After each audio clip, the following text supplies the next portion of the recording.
खुशी के घर से उसके लैपटॉप का गायब होना और उसके कॉल रिकॉर्ड में एक फेक नंबर का मिलना। खुशी किसी बड़ी साजिश का शिकार हो रही थी। नमस्कार, मैं दिव्यांका त्रिपाठी दहिया क्राइम पेट्रोल सतर्क विमेन अगेंस्ट क्राइम की श्रृंखला में आपका स्वागत करती हूँ। हम अपने आसपास आए दिन ऐसे कई लोगों को देखते हैं जिनमें दूसरों को अपना बना लेने की कला होती है। हम उनकी बातों पे आराम से विश्वास कर लेते हैं, भले वो कितना भी बड़ा झूठ क्यों ना बोल रहे हो। वहीं कुछ लोग इतने मजबूर होते हैं कि वो चीख चीख कर कितना भी सच क्यों ना कहें, कोई उनकी बात पर भरोसा नहीं करता। आज की कहानी ऐसे किरदारों की है। सच, झूठ, प्यार और विश्वास के उधेड़-बुन ने ऐसे गुनाह को जन्म दिया जिसने इन पीड़ितों की न सिर्फ जिंदगी बल्कि उनसे उनका इंसाफ भी छीन लिया।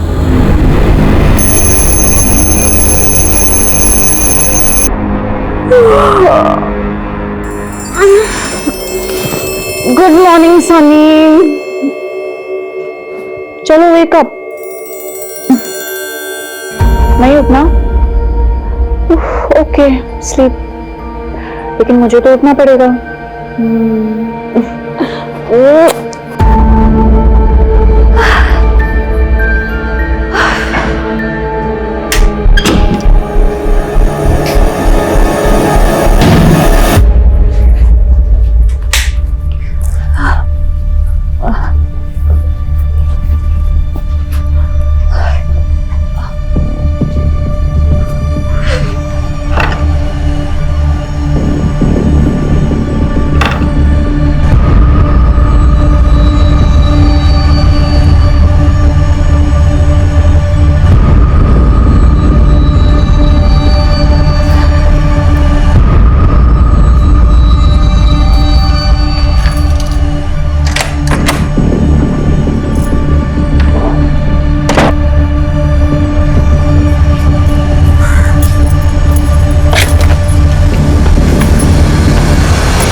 ये लगा था, मैं तन्ने कभी ढूंढ ना पाऊंगा। देखो, मैं जानती हूँ तुम्हें पैसे चाहिए, मुझे थोड़ा और वक्त दे दो प्लीज। वक्त मांगने के बाद फिर से भाग गई तो मैं कुछ ना जानूं। मन्ने मेरे पैसे अभी चाहिए। मेरे पास पैसे नहीं है अभी, मुझे बस 2 दिन का वक्त चाहिए, मैं खुद तुम्हें फोन करूंगी। अगर 2 दिन में तेरा फोन ना आया ना तो तीसरे दिन बहुत खलेगा तन्ने। चलता हूं।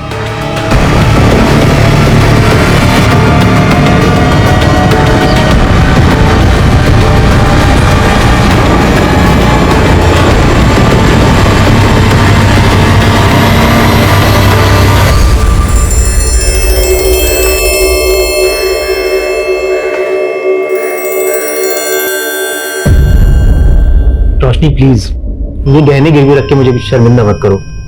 दोस्त हो तुम मेरी, अगर तुम्हें 7 लाख रुपए की जरूरत है वो मैं तुम्हें वैसे भी दे सकता हूँ ना। नहीं विश्वा, प्लीज, अगर मैं तुम्हें पैसे नहीं लौटा पाई सही टाइम पे तो रिश्ते खराब हो सकते हैं। प्लीज तुम ये गहने सिक्योरिटी समझ के रख लो। तुम कह रही हो तो मैं रख लेता हूँ, लेकिन ये तुम्हारी अमानत है। अब देखो, पैसे लौटाने के लिए ज्यादा प्रेशर मत लेना, जब हो आराम से दे देना। ये लो। थैंक यू विश्वा, तुम आज भी बिल्कुल नहीं बदले, पहले जैसे ही हो, बहुत ही हेल्पफुल। बदली तो तुम भी नहीं। शादी कर ली तुमने? मेरी छोड़ो, तुम्हारी मैरिड लाइफ कैसी चल रही है?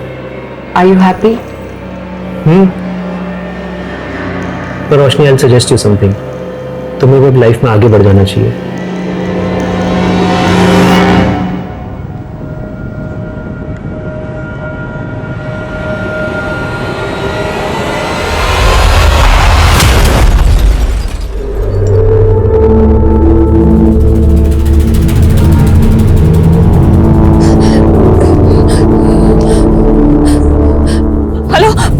Police station.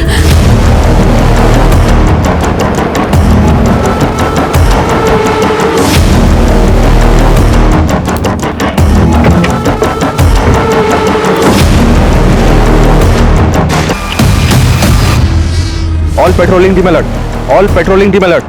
मकराना रोड से एक व्हाइट कलर की कार में एक आदमी को किडनैप किया गया। चारों तरफ नाकाबंदी तेज कर दो। हर सफेद गाड़ी को चेक करो, कोई भी गाड़ी बचनी नहीं चाहिए। और है ना,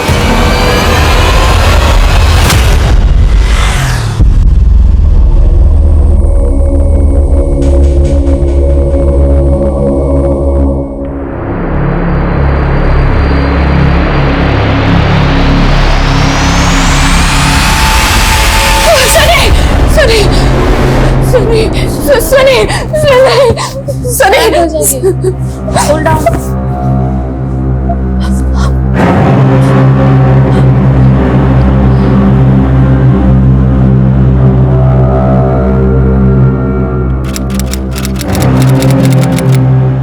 रोशनी जी, किडनैपर्स का तो अभी तक हमें कोई क्लू नहीं मिला है, लेकिन कल अपने हस्बैंड के बारे में आप हमें कुछ भी नहीं बता पाई थी। उनका नाम क्या है? सनी। वैसे उनका नाम सुरेंद्र वशिष्ठ है, पर मैं उन्हें सनी बुलाती हूँ। उनका कोई फोटो है आपके पास? जी हाँ, मेरे फोन में है।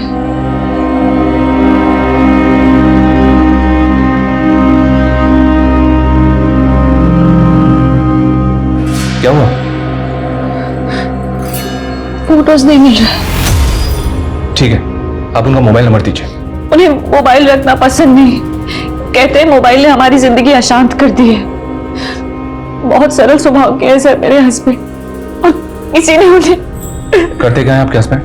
सिग्मा इंटरनेशनल कंपनी में काम करते हैं सर, अक्सर बाहर ही रहते हैं, यूएसए में। कल ही मैं गई थी एयरपोर्ट उन्हें रिसीव करने, और फिर उसके बाद किसी ने उन्हें किडनैप कर लिया। देखिए रोशनी जी, बिना सुरेंद्र के फोटो के हमारे लिए उसे ढूंढना बहुत मुश्किल होगा। अच्छा, आपके घर पे उनका कोई फोटो तो होगा ना?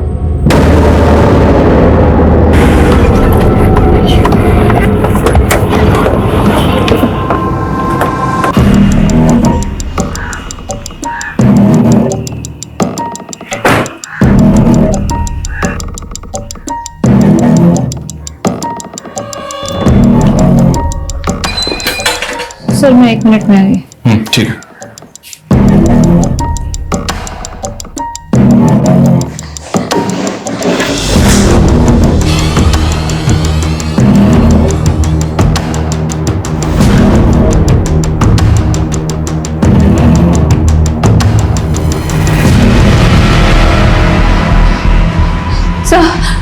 सर ये है मेरे पति का फोटो। और कोई फोटो नहीं है आपके पास? सर बहुत सारी फोटो थी पर अभी मिल नहीं रही है सर। सर यही फोटो है सर, प्लीज मेरे पति को ढूंढिए सर। हम पूरी कोशिश कर रहे हैं। आपको किसी पे कोई शक है? मेरे पापा सर, मेरे पापा मेरे हस्बैंड को बिल्कुल पसंद नहीं करते थे। बस बहुत होगी तेरी बकवास, अब मैं तेरी एक नहीं सुनने वाला।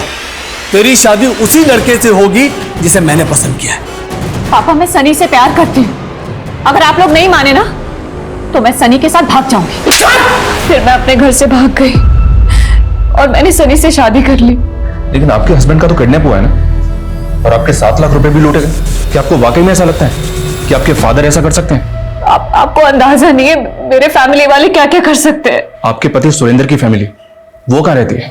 सर सनी अनाथ है, वो बचपन से ही अनाथ आश्रम में पले बढ़े हैं। उनका मेरे अलावा और कोई नहीं है सर, प्लीज उन्हें ढूंढिए सर, प्लीज।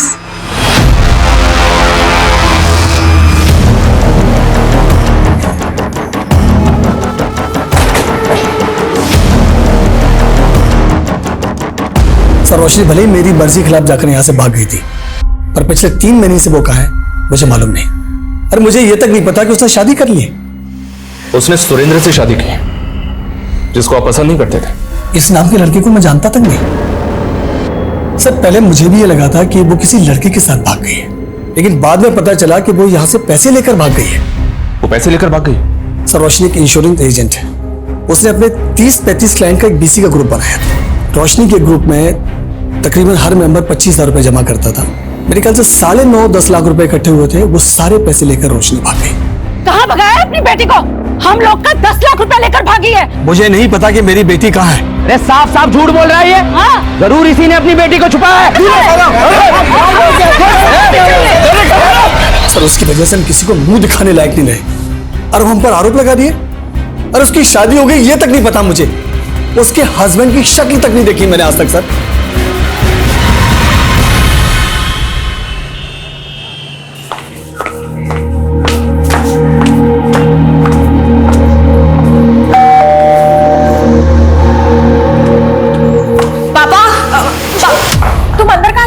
ये घर अभी तक पापा का है, तुम मुझे ऐसे अंदर आने से रोक नहीं सकती हो।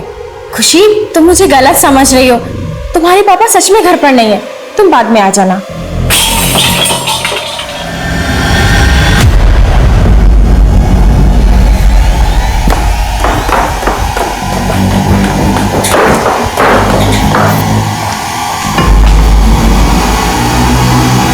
पापा,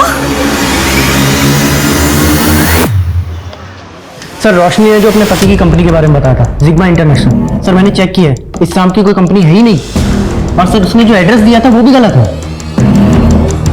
रोशनी के फादर ने हमें बताया था कि रोशनी कई लोगों का पैसा लेकर भागी है, और अब रोशनी ने अपने पति के बारे में हमें रॉन्ग इन्फॉर्मेशन दी। सर मुझे तो ये भी डाउट हो रहा है कि इसका हस्बैंड है भी या नहीं। मतलब सर रोशनी यहाँ पे 3 महीने पहले रहने आई, लेकिन उसके आस पड़ोस में किसी ने भी कभी भी उसे अपने पति के साथ नहीं देखा है। सर वैसे दिखने में तो रोशनी नॉर्मल लगती थी, लेकिन पिछले महीने जब मैं उससे रेंट लेने गई तो वो खुद से बड़बड़ा रही थी। पता है सनी, आज ना मैंने तुम्हारे लिए तुम्हारा फेवरेट बटर पनीर बनाया है, और उसके बाद ना हम कहीं घूमने चलेंगे। हाँ, अरे निर्मला दीदी आप? हाँ रोशनी, मैं तो रेंट लेने आई थी, पर तुम किसी से बात कर रही थी। अच्छा, ये तो मेरे हस्बैंड ने मुझे दिया है, तो जब भी उनकी याद आती है तो इससे बात कर लेती हूँ। अच्छा, पर हस्बैंड कहाँ है तुम्हारे? लास्ट वीक आने वाले थे ना? उनका एक्सीडेंट हो गया लास्ट वीक, अभी यूएसए में ही है। सर मुझे लगता है कि वो अपने पति को काफी समय पहले खो चुकी है और उसे हेलुसिनेट करती है। नाराज मत हो बेटा। कैसे नाराज ना हूँ पापा? आज मम्मी की बरसी थी, आप पूजा में तो आए नहीं, और ऊपर से उस दमयंती के साथ। बेटा मैं बहुत शर्मिंदा हूँ, पर अगर आप सच में शर्मिंदा है ना पापा, तो अभी के अभी उस दमयंती को छोड़ दीजिए, और तब तक मुझसे बात मत करिएगा। सर मैं किसी का पैसा लेके नहीं भागी थी, बल्कि शादी करने के लिए मुझे मेरे ही घर से भागना पड़ा था, और नई लाइफ शुरू करने के पीछे कुछ पैसे खर्च भी हो गए सर। इसीलिए 7 लाख रुपए उधार लिया था, जो कि उस रात किडनैपर्स ने लूट लिया। लेकिन किडनैपिंग हुई थी, इसका तो अभी तक कोई प्रूफ नहीं मिला, और आपके हस्बैंड हैं, इसका भी कोई प्रूफ नहीं है। ये क्या कह रहे हैं सर आप? जी हाँ, हमने ये भी चेक किया है कि सुरेंद्र नाम के किसी भी आदमी ने उस दिन जयपुर एयरपोर्ट पे लैंड नहीं किया था। अपने हस्बैंड के ऑफिस का जो एड्रेस आपने हमें दिया था वो भी गलत था। रोशनी जी, इंक्वायरी में जो सामने आया मैंने आपको बता दिया। मुझे नहीं पता है कि आप ये सब क्यों कर रहे हैं, पर हमें यह सुनने को मिला है कि आपकी दिमागी हालत ठीक नहीं है। वहां मेरे पति मुसीबत में है, हमारे 7 लाख रुपए लूट गए, और आप केस सॉल्व करने की बजाय केस से पल्ला झाड़ रहे हैं। अगर आप वाकई में सच बोल रहे हैं तो बताइए हमें, उस दिन वो 7 लाख रुपए आपने किससे लिए थे? क्या बात कर रहे हैं सर, इतने बजट में तो मैं 50 और कैप्स डाल दूं, थोड़े सस्ते में निपटाइए ना। अबे तो अपना काम कर रहा है। मैं देखूंगा मेरे ठेके। क्या कर रहे हैं आप? मच्छी बाजार है क्या ये? कस्टमर्स देखेंगे तो क्या रेपुटेशन पड़ेगा? आप प्लीज जाइए। Thank you. उमेश, ये क्या है? कहाँ गाड़ी ठोक के आया तू? मैडम वो थोड़ा सा टच हो गया था। ये खून? क्या झोल किया है तूने? मैडम खून नहीं है, चटनी है। मैं वो समोसा खा रहा था ना, मैं भी साफ कर देता हूँ।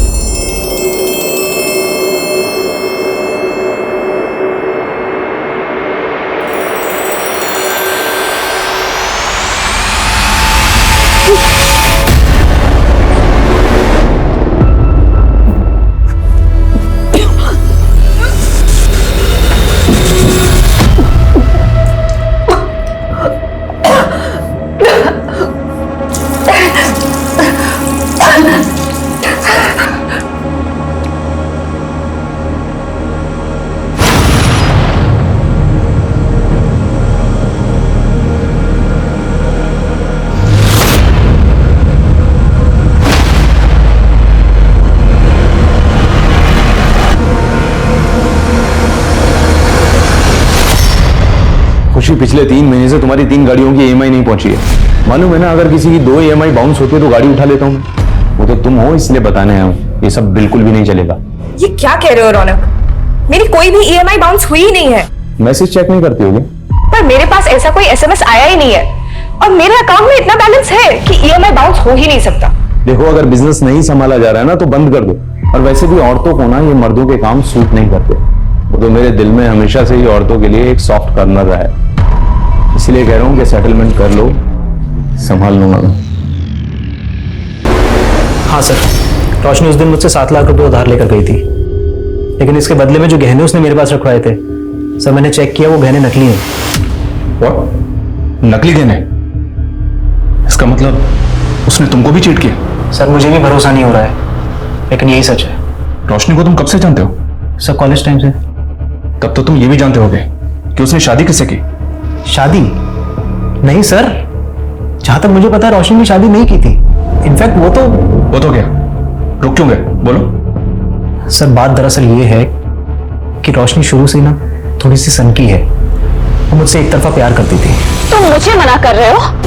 विश्वा, अगर तुमने मुझसे शादी नहीं की ना तो मैं अपनी जान दे दूंगी, बता रही हूँ, और इसके जिम्मेदार तुम होगे। रोशनी प्लीज, सब लोग देख रहे हैं, समझने की कोशिश करो, हम दोनों एक दूसरे के लिए नहीं बने हैं। रोशनी मैं तुम्हें अच्छा दोस्त समझता हूँ और हमेशा रहूंगा।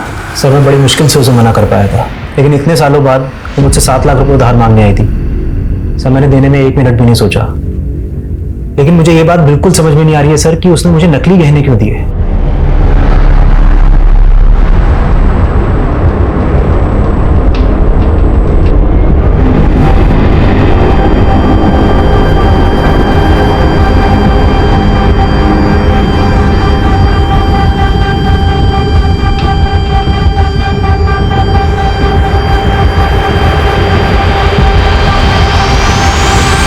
अपना दिमागी संतुलन खो बैठी थी, और अगर उसकी शादी नहीं हुई थी तो उसे प्रेग्नेंट किसने किया? ये तो साफ था कि रोशनी की जिंदगी में कोई आदमी था, लेकिन वो उसका पति था या नहीं ये कभी साफ नहीं हो पाया। रोशनी चीखती रही कि उसके पति को किडनैप किया गया, उसकी जान खतरे में, और किसी ने उसकी बात नहीं सुनी। तो क्या नाइंसाफी सिर्फ रोशनी के साथ हुई थी या उसके पति सुरेंद्र के साथ भी?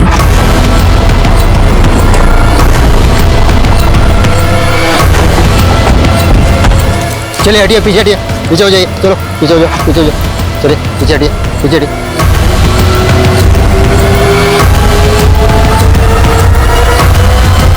चेहरा बुरी तरह से बिगाड़ा गया है ताकि शिनाख्त ना हो सके। बॉडी को पोस्टमार्टम के लिए भेजो सर, और मिसिंग कंप्लेंट स्कैन करो ताकि शिनाख्त की लीड मिल सके सर।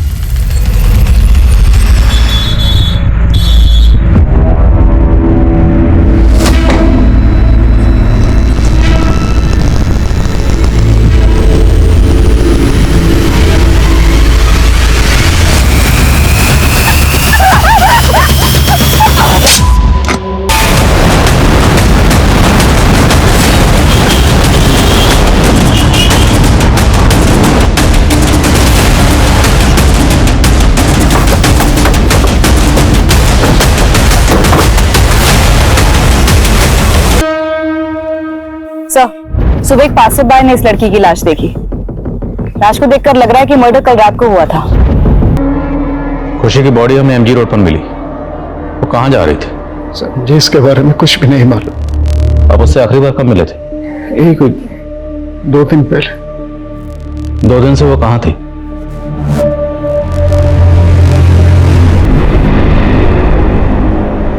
सर वो अपने घर पर थी। अपने घर मतलब? वो यहाँ आपके साथ नहीं रहती थी? सर दरअसल खुशी का कैब सर्विस का बिजनेस था और उसका ऑफिस जो है सिद्धार्थनगर में थी। अब यहाँ से सिद्धार्थनगर जाने में उसको देरी होती थी, तो इसलिए वो वहाँ अकेले रहने लग गई। खुशी का किसी से कोई झगड़ा या कोई दुश्मनी? कभी बातों बातों में किसी का जिक्र किया उसने आपसे? नहीं सर, सर मेरी तो समझ में ये नहीं आ रहा कि अचानक से कैसे किसी को। सर ये कैब खुशी की कैब सर्विस कंपनी वाली कैब है। हत्या वाले दिन एमजी रोड के एक सीसीटीवी में कैप्चर हुई है, जहां से कुछ ही दूरी पर हमें खुशी की लाश मिली थी।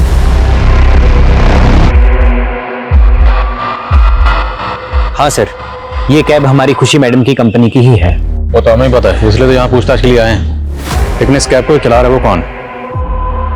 सर ये तो हमारा ड्राइवर उमेश चलाता है। कहाँ वो? बुलवाइए। सर वो तो कल से आया ही नहीं, और सुबह से उसका फोन भी ऑफ आ रहा है सर। इस उमेश का आपकी खुशी मैडम से कोई झगड़ा था? सर ऐसा तो कोई झगड़ा नहीं था, लेकिन कुछ दिन पहले खुशी मैडम को उसके ऊपर शक हुआ था। ये क्या है?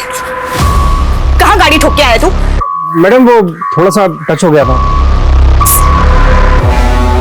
ये खून? क्या झोल किया है तूने? मैडम खून नहीं है, चटनी है। मैं वो समोसा खा रहा था ना, मैं भी साफ करता हूँ, 1 मिनट में। ये उमेश हमें कहीं घुमा तो नहीं रहा है? पता नहीं कोई झोल करके आया हो तो देने के देने पड़ जाएंगे। पता करो कि ये कैब कहाँ लेके गया था। सर ऐसा तो कुछ मुझे पता नहीं चला था उमेश के बारे में, पर हाँ सर हो सकता है कि उमेश ने कोई झोल किया हो जिसके बारे में खुशी मैडम को पता लग गया हो और इसलिए उसने खुशी मैडम के साथ।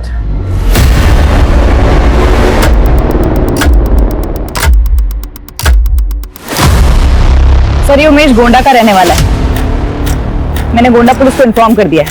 और खुशी को शक था कि इस उमेश ने कैब में कोई क्राइम किया होगा। पता लगाओ क्या ये किसी तरह की क्रिमिनल एक्टिविटीज में इन्वॉल्व है। उस कैब का पता लगाओ, हो सकता है उमेश ने उस कैब को कहीं डंप किया।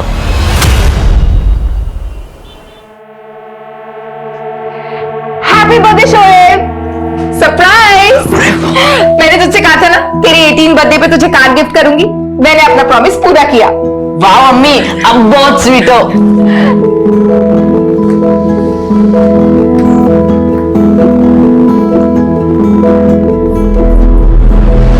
अम्मी, अम्मी ये तो पुरानी कार है।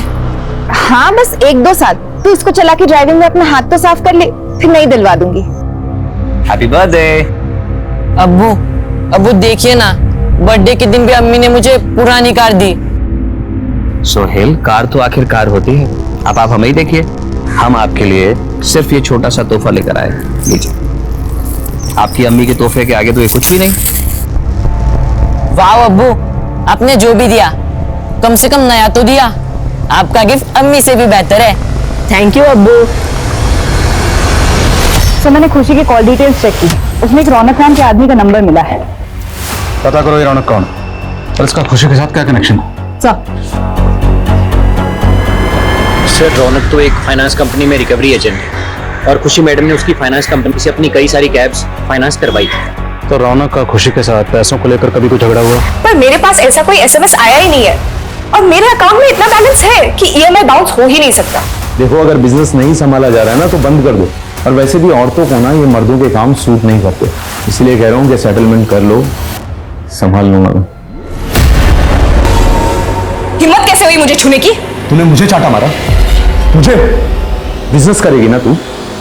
तू देख अब मैं क्या करता हूं, छोड़ूंगा नहीं तुझे। इस रौनक का उमेश से भी कोई कनेक्शन है? सर कह नहीं सकता। आप तो बहुत शातिर निकले। क्यों बोला? मेरे बेटे को भी अब आपने अपना बना लिया। आपको जलन हो रही है क्या? नहीं, खुशी हो रही है। सॉरी सॉरी, मैं गलती से आ गया।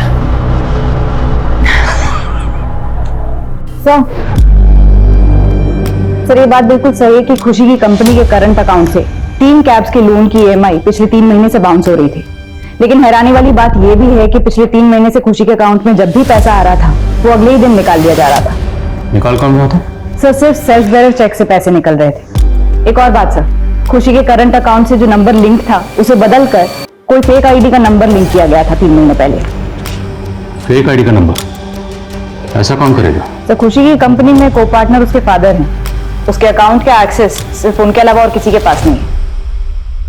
हाँ सर, खुशी ने मुझे इस नंबर के बारे में बताया था, लेकिन मुझे ये नहीं मालूम था कि ये नंबर फेक आईडी का है। मेरे अलावा बिजनेस के करंट अकाउंट में सिर्फ आपका मोबाइल नंबर लिंक हो सकता है। हाँ तो मैंने ऐसा कुछ भी नहीं किया है। तो शायद आपकी दमयंती ने किया हो। बस। तो ये आपने हमें पहले क्यों नहीं बताया? क्योंकि सर मुझे लगा वो मेरे और दमयंती के बीच में गलतफहमी पैदा करने के लिए ये सब कर रही है। क्योंकि दमयंती खुशी की सौतेली माँ थी, इसलिए उस पर शक था। हाँ सर। तू टेंशन मत ले, वो कैब का बिजनेस ले दे के लोकेश के हाथ में आने वाला है। पर दीदी उन्हें तो बिजनेस करना ही नहीं है। वही तो, वो बिजनेस तो हम दोनों को संभालना है। लेकिन तू ज्यादा जल्दबाजी मत कर, तुझे पता है ना पुलिस सबसे पहले शक करीबी रिश्तेदारों पर ही करती है।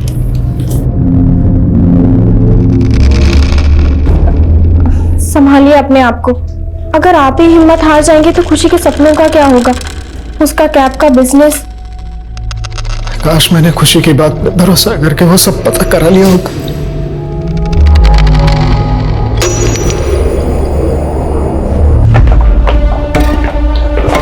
लोग अच्छे चेक करो।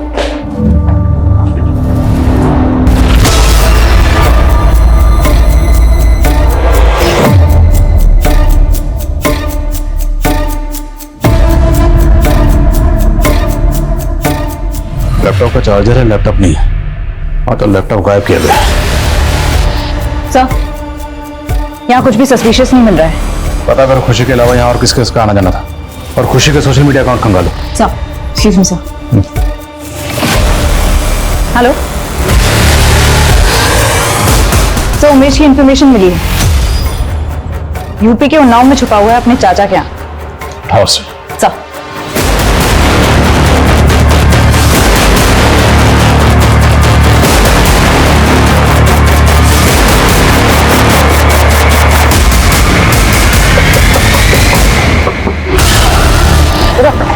मैडम पकड़ो इसे।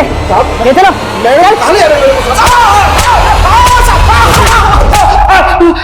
साहब साहब मैंने कुछ नहीं किया साहब। साहब ना मैंने पहले कोई झोल किया था जिसको लेकर खुशी मैडम मुझ पर शक कर रही थी, और ना मैंने अभी कुछ किया साहब। तो भागा क्यों था? वो मेरी कैब चोरी हो गई थी साहब। साहब मैं जे रोड पर गाड़ी पार्क करके टॉयलेट करने के लिए गया था। जब वहां से वापस आया तो गाड़ी वहां पर नहीं थी साहब। साहब गाड़ी चोरी होने की वजह से मैं बहुत डर गया था साहब, इसलिए मैं अपने चाचा के घर चला गया था। तेरी कैब में तेरे खिलाफ सबूत था, और आप कैब चोरी होने की झूठी कहानी बना रहा है। मैं सच बोल रहा हूँ साहब। तेरी कैब चोरी हुई थी ना? जी साहब। और जहां से चोरी हुई वो जगह तो याद होगी? हाँ साहब याद है। इतनी जल्दी क्या थी जाने की? थोड़े दिन और रुक जाते। अरे काम धंधे के लिए तो आदमी को घर से बाहर जाना ही पड़ता है। कुछ समय की बात है, हमारा प्लान रेडी हो जाएगा, फिर हम सब लोग साथ में ही रहेंगे। फिलहाल हम चलते हैं, हमें देर हो रही है। खुदा हाफिज। खुदा हाफिज। चलो अब्बू, मैं आपको छोड़ देता हूँ। चलो।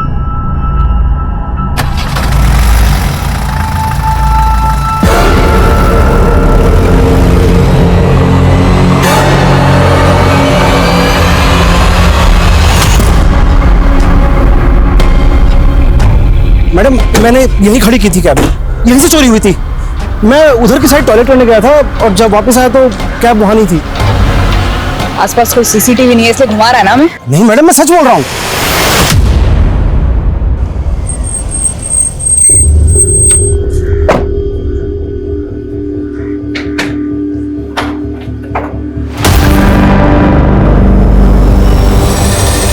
अम्मी, ये आदमी क्यों आया था यहाँ पे?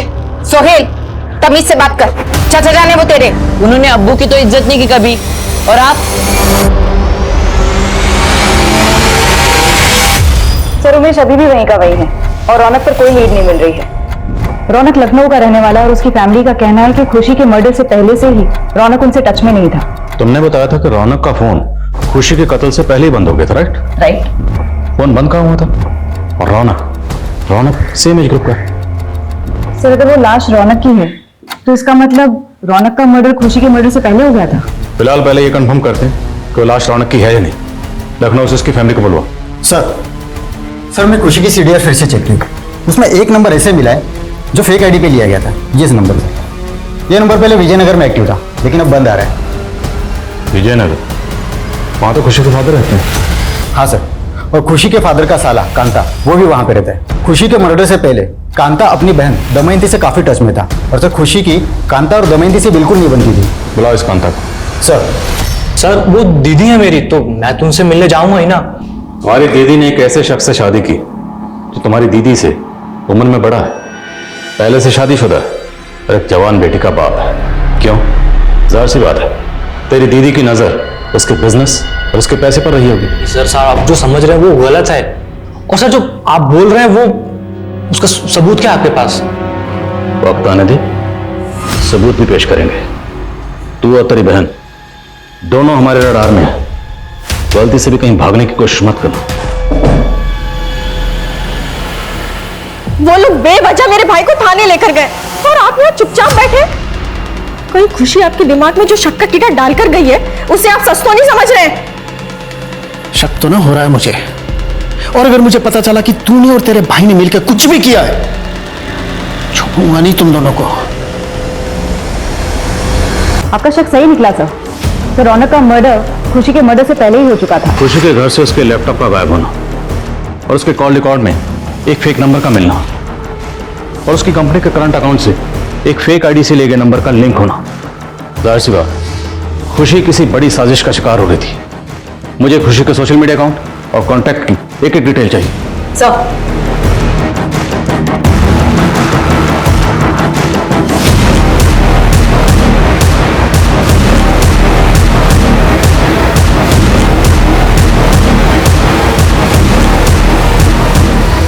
अम्मी, कल सुबह से अब्बू का फोन नहीं लग रहा है। आप इतनी इत्मीनान से कैसे बैठ सकती है? तेरे अब्बू कोई बच्चे नहीं है, किसी काम में फंस गए होंगे, तू इतनी फिक्र मत कर। सर, ये खुशी के कांटेक्ट में मौजूद सभी सस्पिशियस लोगों की फोटोज हैं। इनमें से ज्यादातर लोगों से हमारी बात हो चुकी है।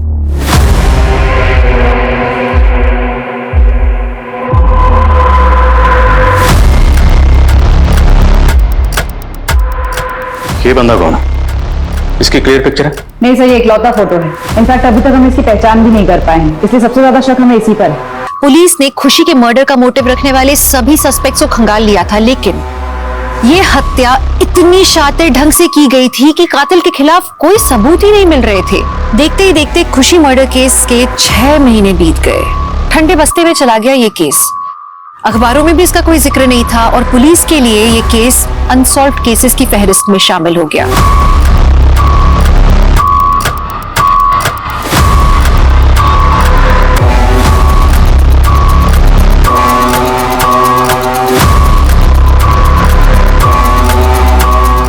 पर पता है, दुख की बात ये थी कि दोनों के परिवार भी इनके लिए लड़ नहीं रहे थे। कैसी इंफॉर्मेशन? सर, वो आदमी जिसका फोटो खुशी के सोशल मीडिया पर मिला था, उसकी मिसिंग कंप्लेंट दर्ज हुई है भोपाल में। सर, ये देखिए, इसका नाम जावेद है। भोपाल में इसकी बीवी और बेटा रहते हैं। बेटे को शक है कि उसके चाचा जाकिर ने इसे गायब किया है। भोपाल? ये खुशी लखनऊ की रहने वाली थी। हमें जावेद की फोटो इसके सोशल मीडिया अकाउंट पर मिली। क्या आप इसे जानती? नहीं सर, मैं इसे नहीं जानती। हो सकता है जावेद का इससे कोई प्रोफेशनल रिलेशन हो। जावेद काम क्या करते हैं? सर, पहले वो एक आईटी कंपनी में जॉब करते थे, लेकिन अब हैंडलूम का खुद का बिजनेस शुरू करने वाले थे। उसी सिलसिले में फतेहपुर सीकरी गए थे, वहाँ एक प्लांट जानना चाहते हैं। लेकिन सर, जब से वहाँ गए हैं उनका कोई अता पता नहीं है। अच्छा, आपको ऐसा लगता है कि आपके अबू जावेद को आपके चचा जाकिर ने गायब किया है? जी सर। क्यों? क्योंकि वो अब्बू को बिल्कुल पसंद नहीं करते थे और अम्मी भी। शोएब सर, मेरे बेटे को भी गलतफहमी हुई है। माना जाकिर मेरे और जावेद की शादी से खुश नहीं था, लेकिन ऐसा कुछ नहीं है। जाकिर अगर आपकी और जावेद की शादी से खुश नहीं भी था तो आपकी शादी को तो एक अरसा हो गया। तो इतने अरसे बाद जाकिर अपने बड़े भाई जावेद को गायब क्यों करेगा? नहीं सर, जावेद जाकिर के भाई नहीं है। जावेद से तो मेरी अभी 3 महीने पहले ही शादी हुई थी। जाकिर के बड़े भाई मेरे पहले शौहर थे, उनका इंतकाल हो गया था। जावेद से मैंने दूसरी शादी की थी।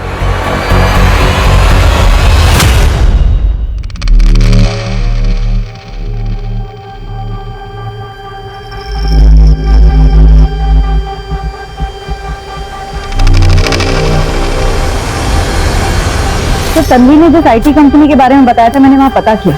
जावेद उस कंपनी का एम्प्लॉय नहीं था और ना ही लोकल पुलिस को इन्फॉर्मेशन थी कि जावेद फतेहपुर सीकरी में कोई हैंडलूम प्लांट लगाने वाला था। ये क्या कह रहे हैं सर आप? जावेद 1 करोड़ रुपए इन्वेस्ट करने वाले थे उस प्लांट में। और ये सारी इन्वेस्टमेंट तो खुद ही करने वाला था या उसने कुछ पैसे आपसे भी लिए थे? मैंने उन्हें 15 लाख दिए थे।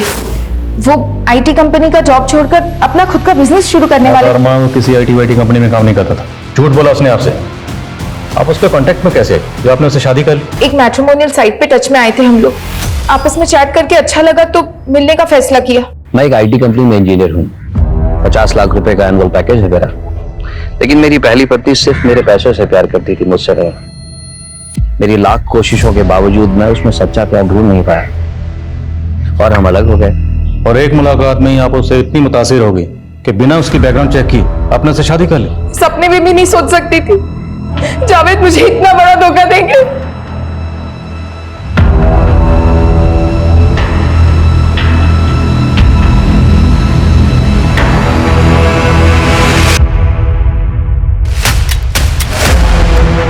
ये सॉफ्टवेयर आपको जावेद ने गिफ्ट किया था।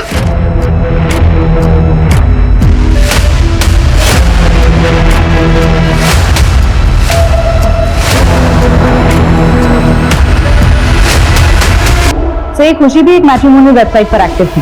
इस वेबसाइट पर ये एक नकुल नाम के लड़के से कांटेक्ट में थी। ये नकुल की प्रोफाइल है। मतलब तकरीबन 9 महीने पहले ये खुशी की जिंदगी में आया नकुल बन के, खुशी के साथ 3 महीने रहा, ये तन्वी की जिंदगी में आया जावेद बन के। तन्वी को 15 लाख का चूना लगाकर फरार हो गया। और तन्वी के केस में उसके पैसे गायब हुए। पहले तो इसने खुशी के साथ भी किया होगा, याद है? खुशी की कंपनी का करंट अकाउंट पूरा का पूरा साफ हो गया था, इसने किया होगा। इसकी फोटो सभी पुलिस हेडक्वार्टर में सर्कुलेट करो और चेक करो, इसने और बहुत से फेक प्रोफाइल्स बनाए होंगे। सब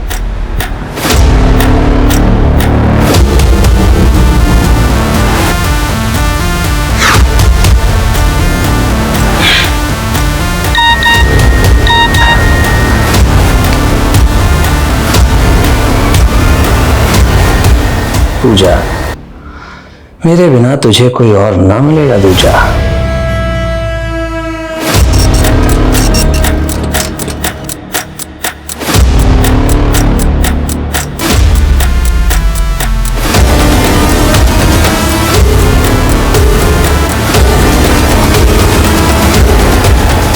तकरीबन 1.5 साल पहले रोशनी ने सुसाइड किया। पोस्टमार्टम के बाद पता चला कि वो मौत के वक्त प्रेग्नेंट थी। उसकी डेथ के बाद हमें रियलाइज हुआ कि रोशनी की बात ना मानना हमारी सबसे बड़ी भूल थी।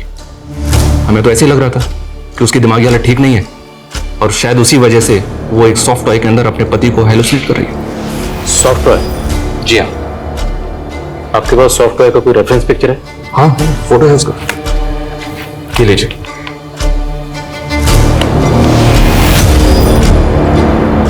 हमें यह भी पता चला कि रोशनी सुसाइड से पहले हरियाणा के रेवाड़ी इलाके में गई थी।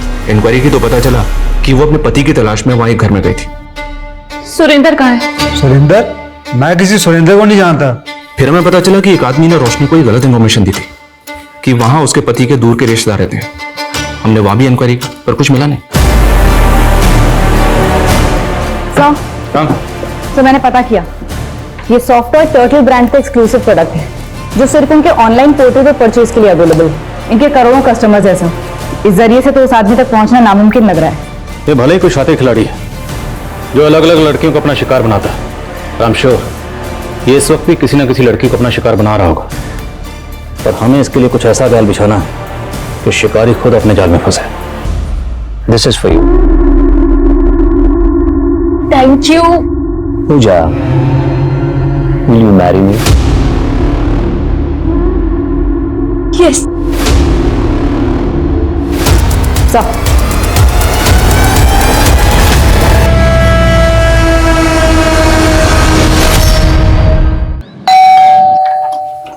जी ma'am, courier. Mister Rahul ji sir, ये आपका गिफ्ट है जो आपने आपके वाइफ के लिए ऑर्डर किया था। देखिए, ये तो मैंने बहुत पहले ऑर्डर किया था और हमें मिल भी चुका है। ये आपकी इस वाइफ के लिए नहीं, अगली वाइफ के लिए, मतलब आपके अगले शिकार के लिए।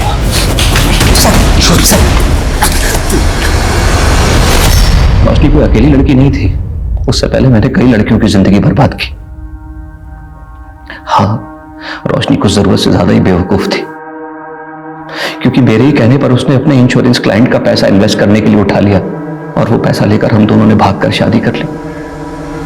कुछ वक्त उसके साथ गुजारने के बाद मैंने उससे कहा कि मैं सारा पैसा शेयर बाजार में लगा दूंगा और उसे डबल करके दूंगा। वो मान गई। बस उससे पीछा छुड़ाने के लिए मैंने उसे एक झूठ और बोला कि ऑफिस के काम से मैं यूएसए जा रहा हूं। रोशनी के हिसाब से मैं फोन तो यूज करता ही नहीं था। हाँ, उसके ईमेल्स, चैट्स आते थे मेरे पास। मैंने भी उसे एक मेल कर दिया कि उसका सारा पैसा डूब गया। उस बेवकूफ को फिर भी मुझ पे शक नहीं हुआ। उसने मुझसे कहा कि वो अपने तमाम जेवर मार्केट में गिरवी रख के पैसा उठा लेगी, लेकिन वो जानती नहीं थी कि मैं पहले ही उसके जेवर गायब कर चुका हूं और उनकी जगह नकली जेवर मैंने रख दिए। फिर उसने मुझे बताया कि उसके किसी दोस्त ने उसे 7 लाख रुपए उधार दिए हैं। मेरा लालच और बढ़ गया। मैंने उससे कहा कि मैं इंडिया आ गया हूं और जयपुर एयरपोर्ट के बाहर उसे मिलने के लिए बुलाया। साथ ही मैंने अपने 2 दोस्तों को पैसा देकर खरीद भी लिया था अपनी मदद के लिए।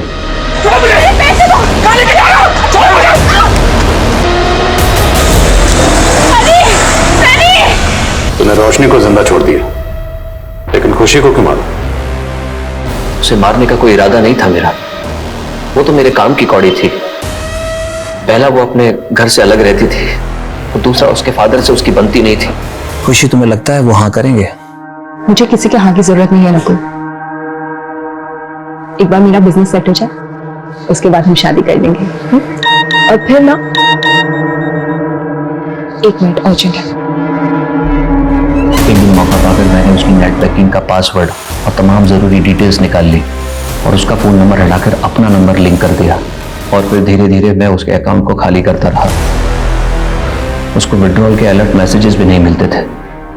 लेकिन एक दिन मेरा फोन उसके हाथ लग गया। नकुल, मैंने तुमसे इतना प्यार किया और तुमने इतना बड़ा धोखा दिया। मेरे ही अकाउंट से इतना बड़ा फ्रॉड। उस दिन रौनक खुशी की लोन रिकवरी की वार्निंग देने आया था और हम दोनों को झगड़ा करते हुए देख लिया। मैं उसी समय समझ गया था कि खुशी अगर ज्यादा दिन तक जिंदा रही तो मेरी पोल खुल जाएगी। मैंने उसको कन्विंस किया कि मैं उसका सारा पैसा उसे लौटा दूंगा, लेकिन अब मेरा रास्ते का कांटा रौनक था, इसलिए मैंने पहले उसे मार दिया। क्योंकि अगर मैं खुशी को पहले मारता तो रौनक गवाह बन के आपके सामने आ जाता और मुझे पकड़वा देता। और रही बात खुशी की, तो मुझे पता था कि वो उस दिन उस रोड से जाने वाली है और उसका ड्राइवर उसे पिकअप करने आने वाला है, इसलिए मौका पाकर मैंने उसी की कंपनी के कैब को चुरा लिया।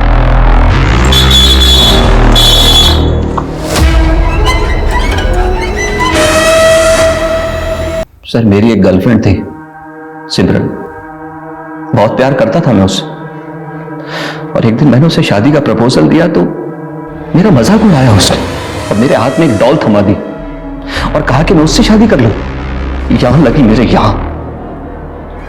उस दिन से मुझे लड़कियों से नफरत हो गई। मेरा मजाक उड़ाकर डॉल दी थी ना, मैंने कसम खाई कि इनके हाथ में गुड्डा थमा के इनकी जिंदगी बर्बाद कर दूंगा। Con man, but now you are con man. इधर उधर की हवा बहुत खाली, अब जरा जेल की हवा खाओ। हम सब शादी को बहुत अहमियत देते हैं। जीवन साथी की तलाश को लेकर हम सबको यही सलाह देते हैं कि सतर्क रहें, क्योंकि एक गलत फैसला बहुत बुरा अंजाम दे सकता है। लेकिन फिर भी कई रिश्ते सफल नहीं होते। वो ऐसे गुनाहों की सूली चढ़ जाते हैं जिसमें रोशनी और खुशी जैसी लड़कियां अपनी जान गंवा देती हैं। मेरे कहने का मतलब है कि ऊपरी आवरण का चकाचौंध धोखे भरा भी हो सकता है। किसी से रिश्ता जोड़ने से पहले आंखें मूंद के आप भरोसा न करें, क्योंकि कुछ निर्णय पछताने तक का मौका नहीं देते। तो आपके उज्जवल भविष्य की आशा के साथ मैं दिव्यांका त्रिपाठी दहिया लेती हूँ आपसे विदा। फिर मिलूंगी एक नए केस के साथ। तब तक देखते रहिए क्राइम पेट्रोल सतर्क, वुमेन अगेंस्ट क्राइम। एक औरत पर वार, अब हर औरत का भार। जय हिंद। नमस्कार, मैं दिव्यांका त्रिपाठी दहिया क्राइम पेट्रोल सतर्क वुमेन अगेंस्ट क्राइम की इस श्रृंखला में आपका स्वागत करती हूँ। धैर्य, समय और उम्मीद से बना हुआ वो बांध है जिसके टूटने का खतरा हमेशा ही बना रहता है। लेकिन जिंदगी में कभी कभी ऐसे मौके आते हैं जब हमारे पास धैर्य के अलावा और कुछ नहीं होता। कुछ ऐसा ही हो रहा था हमारी आज की कहानी में एक पिता के साथ। 20 साल पहले हुए हादसे की सच्चाई जानने के लिए इस पिता ने 20 साल का लंबा इंतजार किया। 20 साल सुनने में ही कितने लंबे लगते हैं। सोचिए, इंसाफ के लिए ये 20 साल, धैर्य के लिए ये 20 साल एक पिता के लिए कितने ज्यादा लंबे रहे होंगे।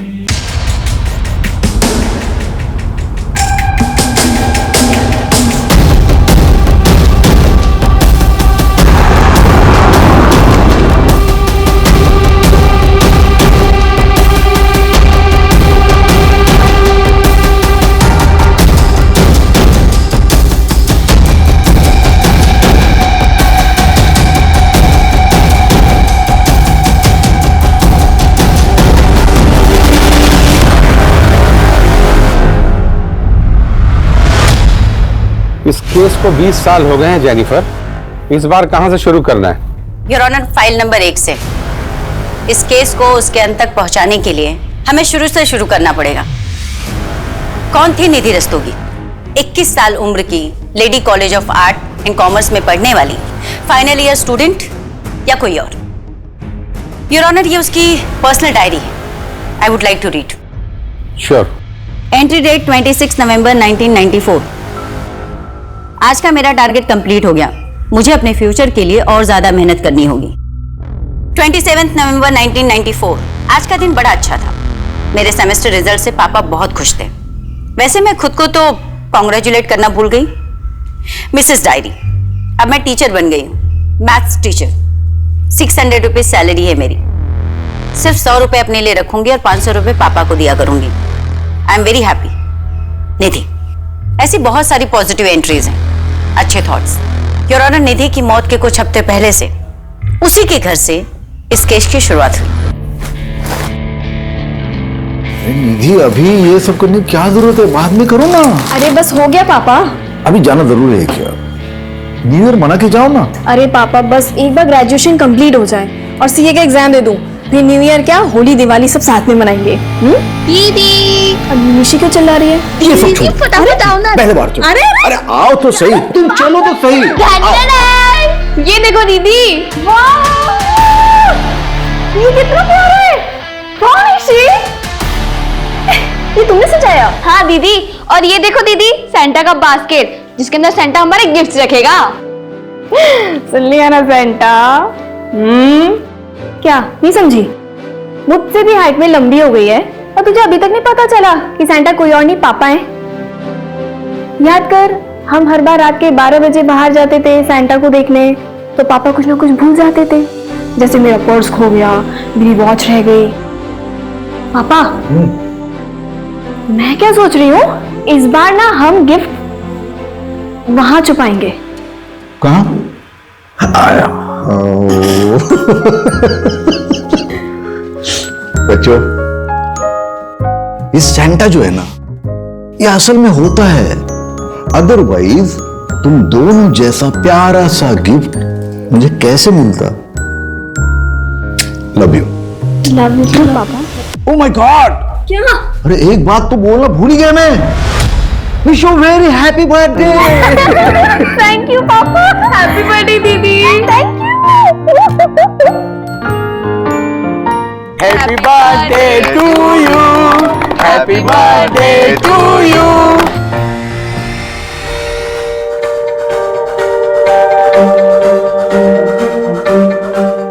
निधि की पढ़ाई लिखाई में तो बहुत खर्च होता होगा ना, क्योंकि पंजिम के अच्छे कॉलेज में पढ़ती है ये। मेरा कोई खर्च नहीं होता, उल्टा 600 रुपए हर महीने निधि मुझे भेजती है। 600 रुपया हर महीने? किस बात के? वो क्या है, निधि जिस कॉलेज में पढ़ती है ना, उनका एक स्कूल भी है, तो वहाँ की मैथ्स की जो टीचर है वो 6 महीने के लिए छुट्टी पे गई हुई है। और निधि का मैथ्स तो तुमको पता है, 99 से नीचे कभी लाया नहीं उसने, तो उन स्कूल वालों ने इसे ऑफर दिया ट्यूशन के लिए। अब नेक्स्ट महीने से ये कराटे भी सिखाएगी, मतलब सैलरी होगी 1000 रुपया महीना। अरे वाह, क्या बात है, ये सुन के तो बहुत खुशी हुई निधि। Thank you uncle. वैसे आज अगर भाभी जी जिंदा होती ना, तो वो तो मेरे मुंह में मिठाई ठूस ठूस के मेरा शुगर ही हाई कर देती थी। अरे तुम्हारे शुगर को लो करते। आओ वाइन पीते। हाँ चलो चलो।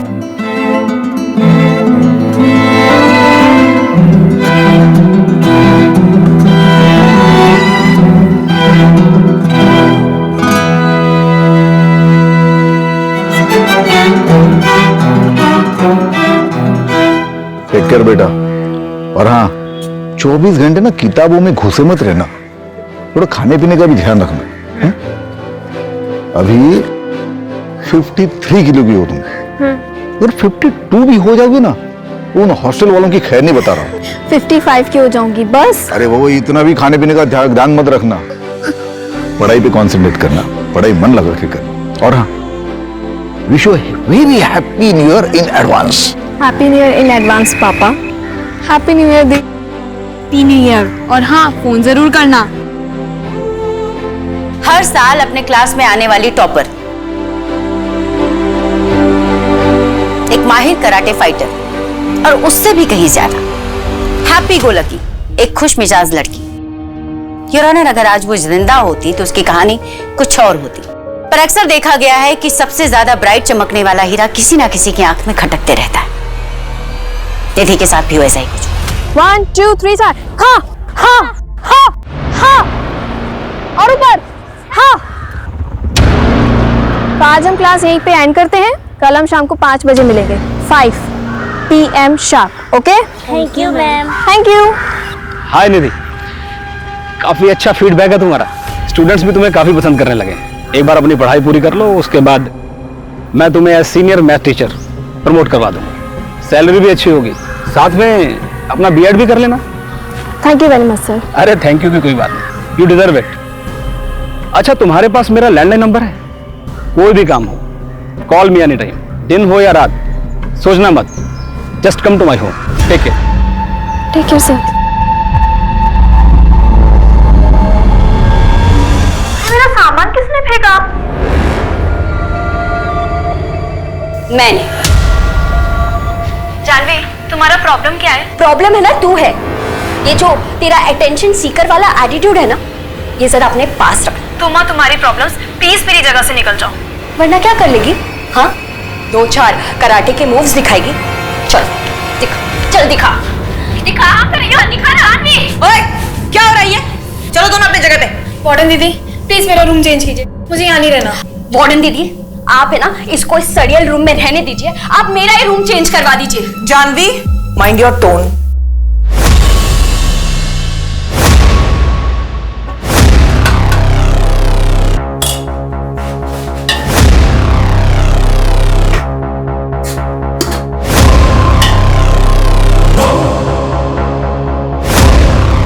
जया, ये जानवी ना मुझे बहुत इरिटेट कर रही है। क्यों इसके मुंह लग रही है? इग्नोर कर, तू बस अपने एग्जाम्स पर ध्यान दे।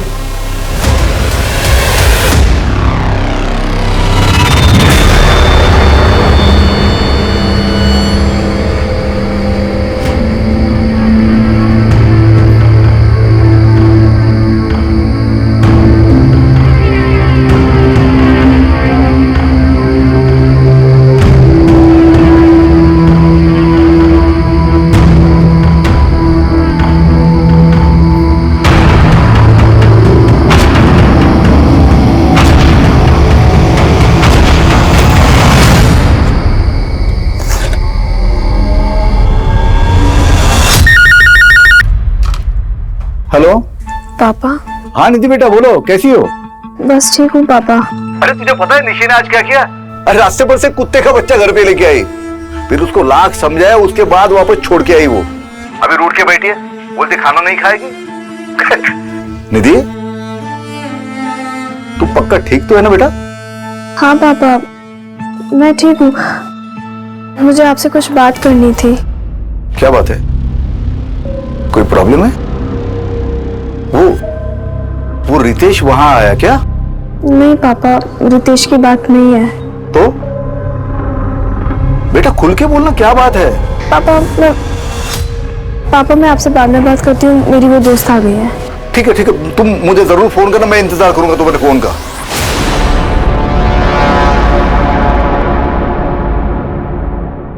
लेकिन निधि का कॉल आया नहीं।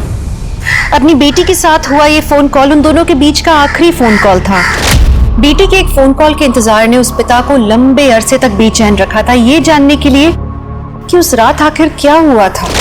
लेकिन 20 साल तक चले इस केस की यह भी शुरुआत ही हुई थी।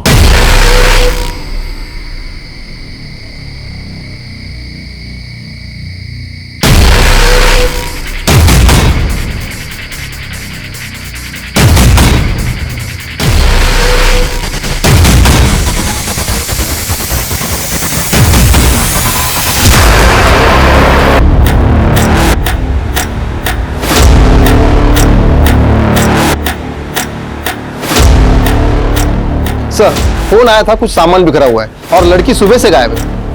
सारे हॉस्टल को अच्छे से चेक करो। सर सर,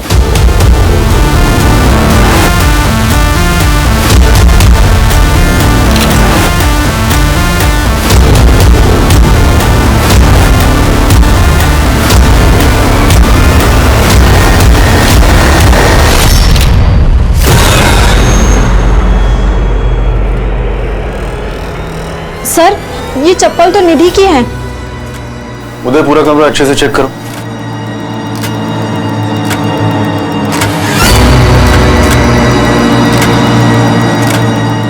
इसमें तो आज की डेट लिखी है, मतलब वो सुबह लापता होने से पहले अपने मैथ्स के सम सॉल्व कर रही थी। सर, फ्रिज के पास एक पानी की बोतल मिली है और हॉस्टल के बैक साइड पे एक स्लीपर।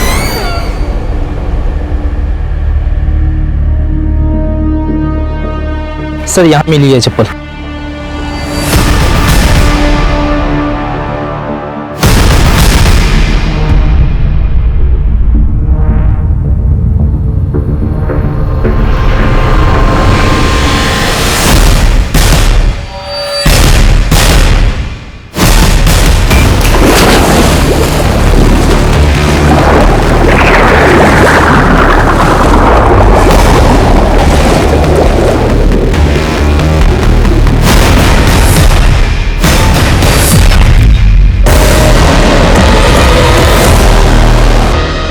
पापा मैं आपसे बाद में बात करती हूँ, मेरी वो दोस्त आ गई है।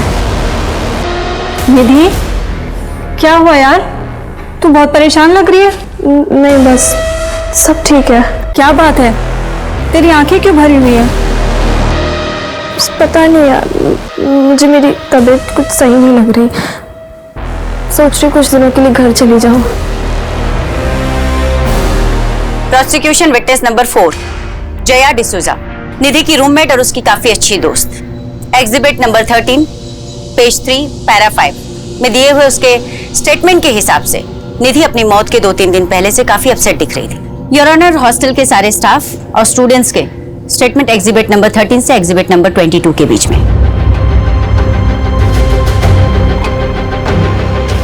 सर यकीन ही नहीं हो रहा कि निधि अब हमारे बीच नहीं रही। पता नहीं उसने ये सब किया है क्यों।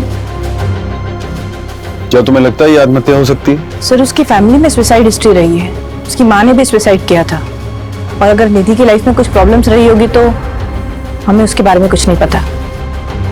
आर यू श्योर ये सुसाइड हो सकता है? सर एक्सीडेंट भी हो सकता है। कुएं के पास का इलाका चिकना है, कई बार मेरा भी पैर फिसल गया। हो सकता है निधि के साथ भी कुछ ऐसा ही हुआ।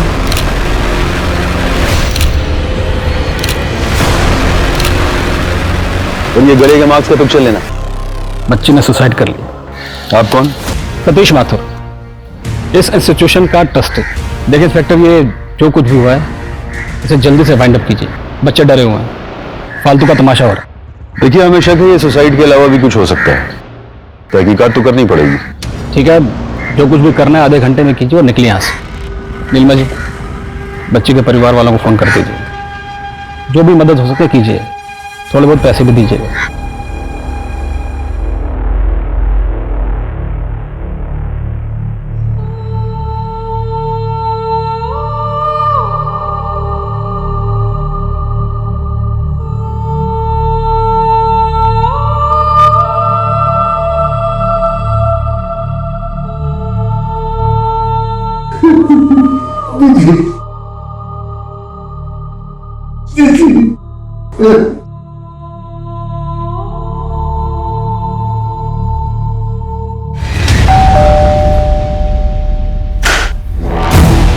एसपी सर ने बुलाया है।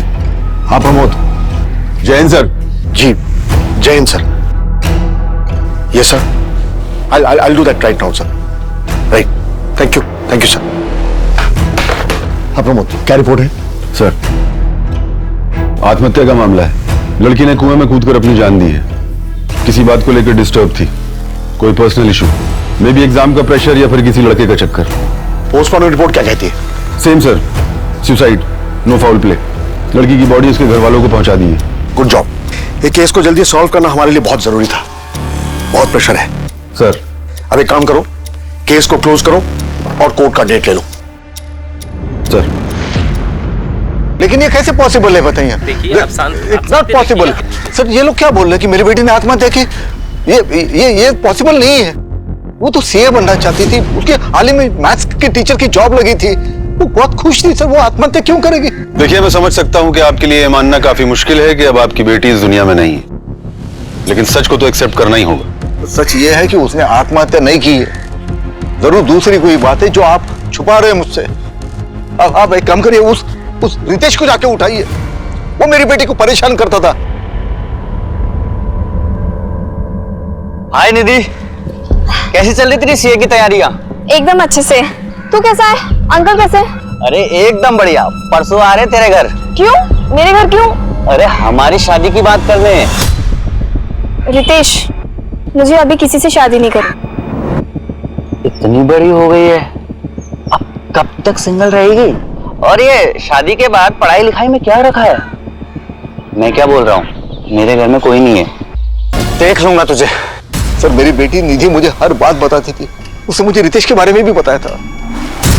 तो मैं रितेश के घर गया, उसके बाप के साथ बात की मैंने, तो उस बात के लिए तो रितेश चुप हो गया था, लेकिन शायद ये बात उसके मन में घर कर गई हो और उसने बदला ले लिया इस बात का। तो आपके कहने का मतलब यह है कि रितेश सुबह सुबह आपकी बेटी के हॉस्टल पहुंचा, जहां पहले से बहुत सारी लड़कियां थी, और उन सबके बीच वो उसको उठाकर नीचे लाया, उसको मारा और कुएं में फेंक दिया, और किसी ने एक आवाज तक नहीं सुनी। कैसी अजीब बातें कर रहे हैं आप? देखिए अब आप हमें शांत रहने दीजिए और खुद भी थोड़ा शांति महसूस कीजिए। बेटी मरी है आपकी। महज एक हफ्ते में लोकल पुलिस टीम ने इस केस को आत्महत्या बताकर बंद कर देना चाहा, पर हिंदुस्तान के किसी भी अदालत में यह पहला ऐसा केस था जहां पर अदालत खुद ये मानने के लिए तैयार नहीं थी कि निधि ने आत्महत्या की। कोर्ट का सीधा सा सवाल था कि अगर निधि ने आत्महत्या की है तो हॉल में सामान बिखरा हुआ क्यों है और उसकी बॉडी पर स्ट्रगल के साइन क्यों है। उसके बाद कुल मिलाकर पिछले 15 सालों में 6 टीमों ने इस केस की इन्वेस्टिगेशन की, पर उनमें से कोई भी टीम किसी भी नतीजे पर नहीं पहुंची। फिर स्पेशल यूनिट को यह केस 5 साल पहले यानी कि 2010 में सौंप दिया गया, जिसमें मैं और मेरी टीम अपॉइंट हुए।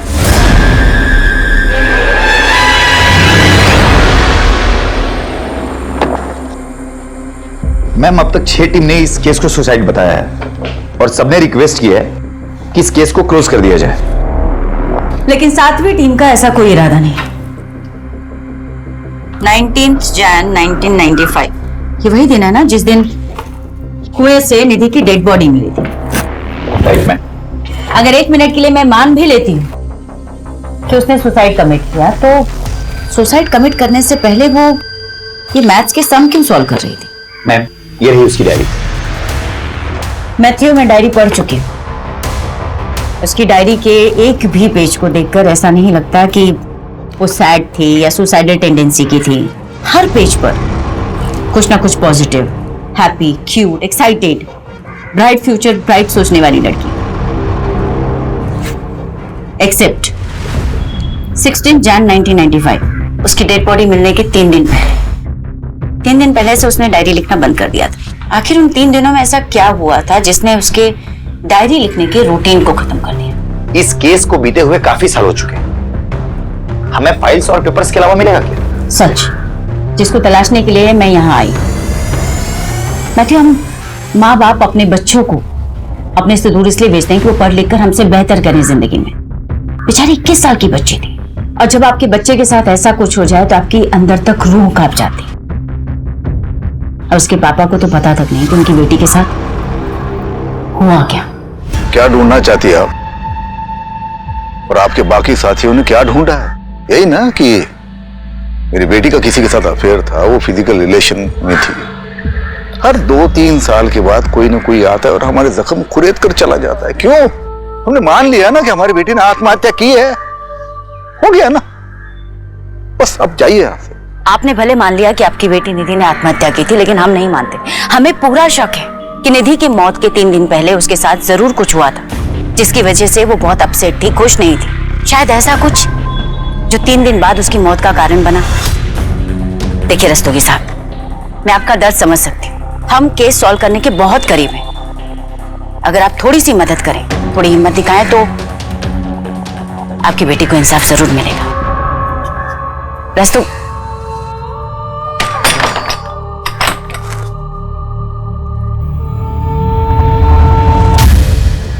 मैम ये रही निधि की ऑटोप्सी रिपोर्ट। ये फर्स्ट रिपोर्ट और ये डिटेल रिपोर्ट। ऑटोप्सी रिपोर्ट के मुताबिक निधि के सर पर काफी गहरी चोटें थी, 4 चोटें। और इनिशियल इन्वेस्टिगेटिंग ऑफिसर्स की थ्योरी थी कि ये चोटें कुएं में गिरने की वजह से भी आ सकती हैं। तो इस थ्योरी का प्रैक्टिकल करके देख लेते हैं।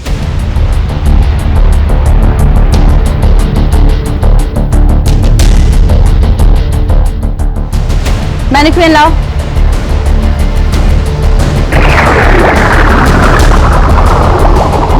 सर, एक तरफ अगर एक कॉन्शियस इंसान पानी में डूबने से मरे और दूसरी तरफ एक अनकॉन्शियस इंसान पानी में डूबकर मरे तो दोनों ही हालातों में काफी फर्क होता है। मैं एक्सप्लेन करती हूँ। सर, जब पानी में डूबने की वजह से लंग्स के अंदर पानी भरता है तो कॉन्शियस इंसान और अनकॉन्शियस इंसान दोनों के सिनेरियो में लंग्स के अंदर अलग अलग टाइप का झाग बनता है। क्योंकि जो कॉन्शियस इंसान होगा उसकी सांसें तेज होंगी, वो छटपटाएगा, बाहर निकलने की कोशिश करेगा, भले ही वो आत्महत्या के इरादे से ही पानी में क्यों ना कूदा। और जो अनकॉन्शियस है वो सीधे डूबकर मर जाएगा। निधि के लंग्स कंडीशंस को देखकर ये साफ साफ पता चलता है कि पानी में डूबते वक्त वो कॉन्शियस नहीं थी। मतलब ये सुसाइड नहीं, एक्सीडेंट भी तो हो सकता है। पैर फिसल गया हो, चोट लग गई हो और गिर गई हो। एक्सीडेंटली कुएं में गिरने की वजह से अगर किसी को चोट लगेगी तो 1 या 2 बार लगेगी, 4 बार नहीं। अगर 4 बार लगी तो कैसे? सर, इतने सालों बाद उस कुएं या उस हॉस्टल से कुछ भी मिल पाना इम्पॉसिबल था। इसलिए इस केस को सिर्फ लॉजिकल इन्वेस्टिगेशन के अप्रोच से ही सॉल्व किया जा सकता है।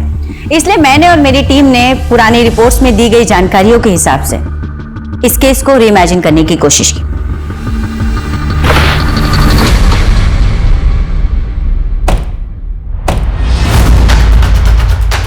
रिपोर्ट्स के मुताबिक निधि का बेड ये था और सुबह के करीब 4 बजे जब सब लोग सो रहे थे, निधि यहां बैठकर सम सॉल्व कर रही थी। सम सॉल्व करते करते सुबह के करीब 4 बजे उसे प्यास लगी और वो फ्रिज का पानी पीने के लिए नीचे चली।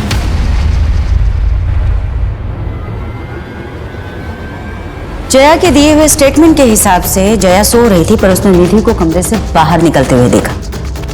इसका मतलब निधि कमरे से निकलकर पानी पीने के लिए मेस की तरफ गई होगी।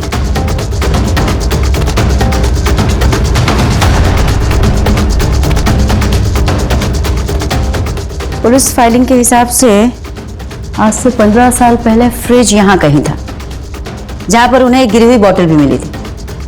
शायद वही बोतल जिससे निधि ने पानी पिया होगा, जबकि वो पानी पीने के लिए अपने कमरे से सुबह 4 बजे नीचे उतरी, यानी कि 2 घंटे। इन 2 घंटों में उसके साथ क्या हुआ? 1 मिनट के लिए मान लेती हूं कि उसकी हत्या 20 से 30 मिनट में हुई, फिर भी बचे 1.5 घंटे। 1.5 घंटे निधि कहां थी? मैम, रिपोर्ट के मुताबिक नीलिमा इस कमरे में रहा करती थी। नीलिमा इस हॉस्टल की केयर टेकर हुआ करती थी, लेकिन हादसे वाली रात नीलिमा ने तो कुछ देखा और ना ही कुछ सुना। ऐसे लगता है निधि को किसी ने हिप्नोटाइज करके बड़े आराम से सब कुछ करा दिया। क्या हुआ मैडम, कुछ पता चला आपको? इन्वेस्टिगेशन हो रही है, पता भी चल जाएगा। देखिए मैडम, बच्चियां बाहर धूप में खड़ी हैं, आप लोग ऐसे बार बार आ जाते हैं, अच्छा नहीं लगता। अब आपका हो गया ना सब, जाइए और रिपोर्ट फाइल कीजिए। और क्या फाइल करूं रिपोर्ट में? यही कि बच्ची बीमार थी, परेशान थी।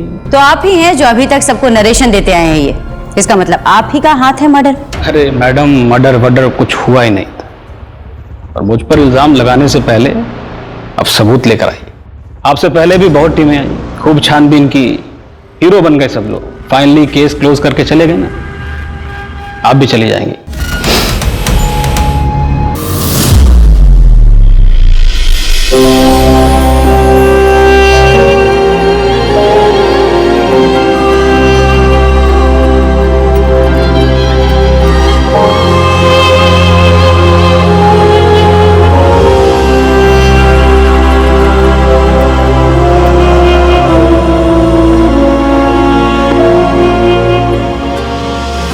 क्राइम सीन की फोटोज तुमने ही खींची थी ना? कुछ अजीब सा लगा था तुम्हें, जिससे हमें ये पता चल सके कि एग्जैक्टली उस रात हुआ क्या था? आपके पास डेड बॉडी के सिर्फ 3 फोटो हैं, मैंने 7 सबमिट किए। 7? पर पुलिस फाइल में तो इसका कहीं कोई जिक्र नहीं। लड़के के गले पे नाखून के निशान थे, उसके सिर के पीछे जो चोट लगी थी वो लंबाई में कट था। तो बाकी के 4 फोटो तुम्हारे पास हैं? 15 साल हो गए मैडम। उस वक्त हमारा काम सिर्फ रील पे चलता था, रील और कैमरा दोनों तोड़ दिए गए हमारे। किसने तोड़ा? आपकी हर एक टीम को बताया था मैडम। पहली टीम पर ऊपर से बहुत प्रेशर था, शायद कोई पहुंचा हुआ आदमी शामिल था। स्टेटमेंट दोगे? कितनी बार दूं सर? ठीक है मैडम, दे देते हैं, लेकिन होगा क्या? आपके पास भी किसी ऊपर से फोन आएगा और आप भी स्टेटमेंट सबमिट नहीं कर पाओगे। पहुंचा हुआ आदमी? आखिर कौन है ये पहुंचा हुआ आदमी जिसने आज से 15 साल पहले पुलिस रिकॉर्ड, स्टेटमेंट सब कुछ मैनेज कर लिया? जरूर पहले की टीम्स पर इस आदमी का दबाव रहा होगा। कहीं हम पे भी यह दबाव बनाया तो? नहीं मैथ्यू, अब 15 साल हो चुके, मुझे नहीं लगता कि अब वो कुछ कर पाएगा। और फिर भी अगर हम पे कोई प्रेशर आया तो? फिर तो और अच्छा हो, हमें आसानी होगी उसे ट्रैक करने में। मैडम, पिछले 15 सालों में टीवी पर न जाने कितने सारे केसेस सुने, सबको इंसाफ मिला, कुछ नहीं तो अरेस्ट तो हुआ, लेकिन मेरी निधि को आज तक इंसाफ नहीं मिला। सर, माफी चाहती हूँ, आपको अपनी बेटी के इंसाफ पाने के लिए इतना लंबा इंतजार करना पड़ा, बट आई प्रॉमिस कि मैं पूरी ईमानदारी से इन्वेस्टिगेशन करूंगी, एक भी पहलू नहीं छोड़ूंगी। बेटी के खोने का दर्द क्या होता है मैं समझ सकती हूँ। मेरी भी एक 6 साल की बेटी है। सर, मैं जानना चाहती हूँ कि इन 15 सालों के दौरान जो भी टीम इन्वेस्टिगेशन कर रही थी, कभी भी आपको ऐसे महसूस हुआ कि उन पर कोई दबाव डाला जा रहा है, उन्हें प्रेशराइज किया जा रहा है कि वो केस को रफा दफा कर दें?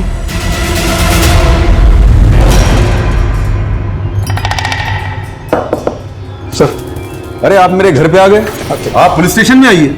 सर प्लीज आप फिर से तहकीकात कीजिए ना। देखिए मेरी बेटी ने हकमत तो नहीं किए, वो ऐसे कैसे कर सकती है सर? तो आप ही बताइए उसने ऐसा क्यों किया? आपकी लड़की जवान थी, घर से दूर रहती थी हॉस्टल में, आपकी निगरानी तो थी नहीं उस पर।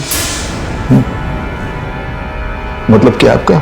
मतलब ये है कि हमने हॉस्टल के आसपास पता किया था, किसी लड़के के साथ घूमती थी, वो भी मोटरसाइकिल पर। वो तो आपकी इज्जत के बारे में सोच के मैंने डॉक्टर से कहा था कि इसकी सेक्सुअल एक्टिविटी के बारे में रिपोर्ट में ना लिखे। क्या? जी हाँ, शारीरिक संबंध थे उसके। आइंदा मत आना, क्योंकि हम ये केस बंद कर चुके हैं। चलो अब जाओ यहां से। देखिए सर, आपको अगर हमें इंसाफ नहीं दिलाना है तो बंद दिलवाइए, लेकिन मेरी बेटी को यूं बदनाम मत कीजिए। आपसे हमें कोई उम्मीद नहीं है।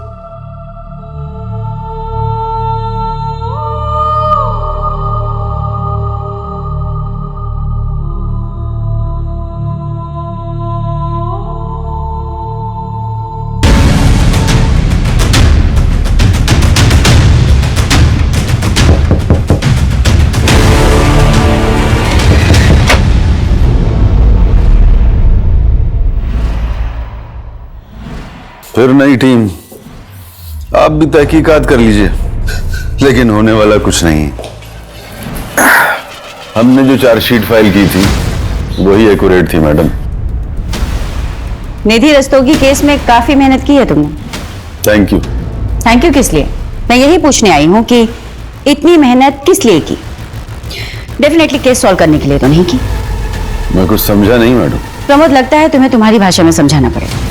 प्रमोद, ये बात तुम भी जानते हो और मैं भी कि निधि ने आत्महत्या नहीं की थी, बल्कि उसका खून हुआ था, और इस हत्या को आत्महत्या की शक्ल देने के लिए पहले उसके सर पर 4 बार वार किया गया, उसके बाद में उसे कुएं में फेंक दिया गया। तुमने तो उसकी रिपोर्ट तक को मैनिपुलेट किया। अब सच सच बताओ कि ये सब तुमने किसके इशारे पे किया? आज से 15 साल पहले सिस्टम की वीकनेस का फायदा उठाकर तुमने एक बहुत बड़े अपराध पर पर्दा डाला था। मैं उन सबके नाम जानना चाहती हूँ। ये आप क्या कह रही हैं? मैंने ऐसा कुछ नहीं किया, और फिर उस समय तो ये केस सुसाइड लगा था। प्रमोद, निधि का अपने कमरे से निकलकर नीचे मेस रूम तक जाने और उसकी डेथ के टाइमिंग के बीच में 1.5 से 2 घंटे का गैप है। मैं जानना चाहती हूँ कि इस 1.5-2 घंटे के बीच में क्या हुआ था। आत्महत्या करने से पहले लड़की सोच रही होगी कि उसे क्या करना है, कैसे करना है। और वहां हॉल में जो सामान बिखरा था वो उसने कुछ किया होगा, कुछ सोचा होगा। भाई उस समय तो सीसीटीवी कैमरे भी नहीं होते थे। अच्छा, तो तुम सिर्फ सीसीटीवी के बिहाफ में इन्वेस्टिगेशन करो। गुड, जल्दी ही मुलाकात हो अरेस्ट वारंट के साथ। और तुम अच्छी तरीके से जानते हो तुम्हारे डिपार्टमेंट से कहीं ज्यादा मशहूर हमारे डिपार्टमेंट की खातिरदारी।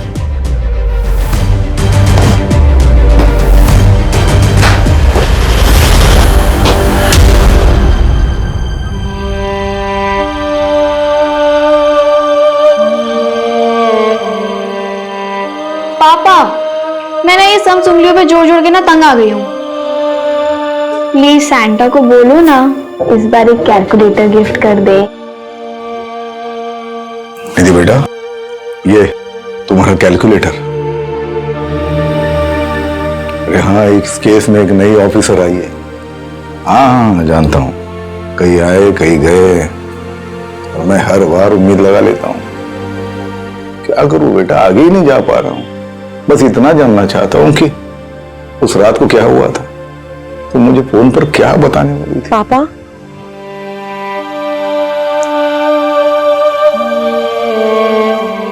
हर बार यही सोचता हूँ कि अगर थोड़ा सा फोर्स करके उसी रोज पूछ लेता क्या पता शायद दूसरे दिन मैं तुम्हें मिलने चला आता और शायद आज तुम हमारे साथ होती।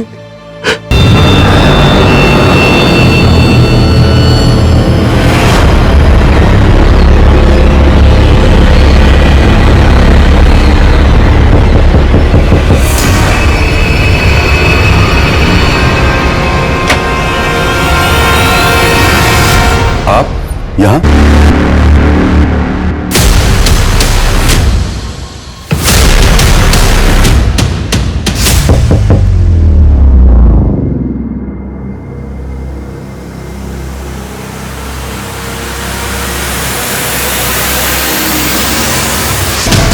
Your honour, inspector Pramod Sharma ji को जहर देकर मारा गया था। इंस्पेक्टर प्रमोद शर्मा की टीम इस केस पर काम करने वाली पहली टीम थी जिन्होंने निधि की डेड बॉडी, उसके कपड़े, उसका रूम अच्छे से देखा और इस केस से जुड़े सारे एविडेंस कलेक्ट किए थे। बट अनफॉर्चुनेटली इस केस से जुड़ी बहुत सी इंपॉर्टेंट चीजें उन्होंने प्रिजर्व नहीं की, जैसे कि विक्टिम के कपड़े और भी कई सामान। पर कहते हैं योर ऑनर कि बुरा चाहने वाला 100 बुराई क्यों न करे, किसी की एक अच्छाई उन 100 बुराइयों पर भारी पड़ती है। योर ऑनर, ये रहा पीयूष नायक का स्टेटमेंट और उसके खींचे हुए फोटोग्राफ्स। योर ऑनर, पीयूष नायक वो फोटोग्राफर है जिसने क्राइम सीन की फोटोग्राफी की थी। योर ऑनर, जो कोई भी बहुत ही पावरफुल और पहुंचा हुआ इंसान है, तभी पुलिस इन्वेस्टिगेशन से लेकर एविडेंस डिस्ट्रॉय करवाने तक हर जगह उसका अच्छा खासा इन्फ्लुएंस है। योर ऑनर, मुझे लगता है इंस्पेक्टर प्रमोद शर्मा जी की हत्या में भी उसी का हाथ होगा।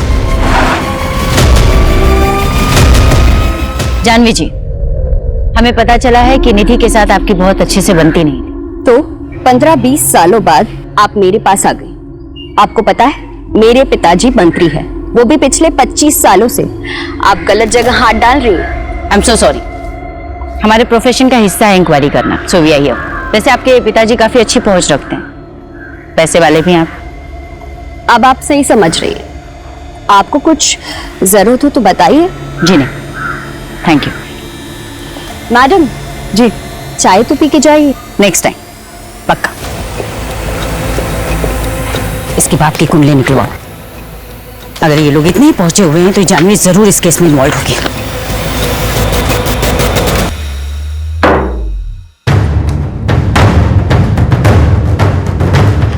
जानवी की बाप के बारे में कुछ पता चला? खबरी नेटवर्क एक्टिव है, बहुत जल्द पता चल जाएगा। कहाँ पता चलेगा मैथ्यू? हम जितनी इन्वेस्टिगेशन करते जा रहे हैं, हर लीड हमें डेड एंड की तरफ लेके जा रही है। हर कोई कहता है कोई पहुंचा हुआ आदमी इन्वॉल्व है, पहुंचा हुआ आदमी इन्वॉल्व है। कौन है ये पहुंचा हुआ आदमी? हमें ये पता कैसे चलेगा? मैथ्यू, 1995 और उसके 2-4 साल आगे पीछे की सभी फाइल, सभी न्यूज़पेपर, सभी मैगजीन्स खंगालो और पता करो कि उस वक्त पंजिम में कौन से ऐसे बड़े लोग थे जो चर्चा का विषय थे या चर्चित थे। ऐसे तो कई सारे नाम मिलेंगे, किस किस से बात करें? करेंगे, सभी से बात करेंगे। मैम, मुझे नहीं लगता कि इस केस में हम लोगों को कुछ मिलने वाला है। नहीं मैथ्यू, कभी कभी बड़े से बड़े ताले को खोलने के लिए ना एक छोटी सी चाबी की जरूरत होती है। हमें भी बस वो छोटी सी चाबी चाहिए, ताला अपने आप खुलेगा।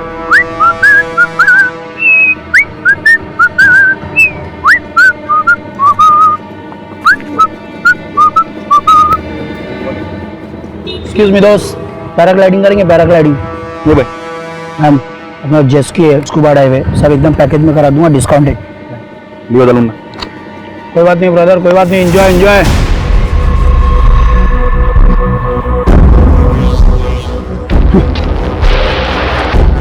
अब घर पे उड़ के जाना।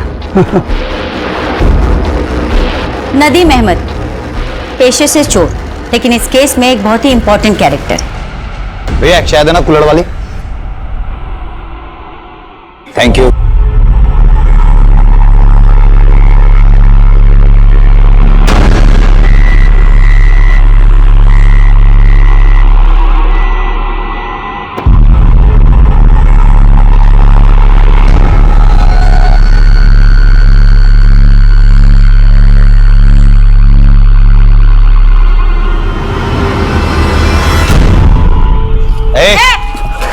भागता कहाँ है? मैंने कहा था ना, ये चोर नहीं जादूगर है।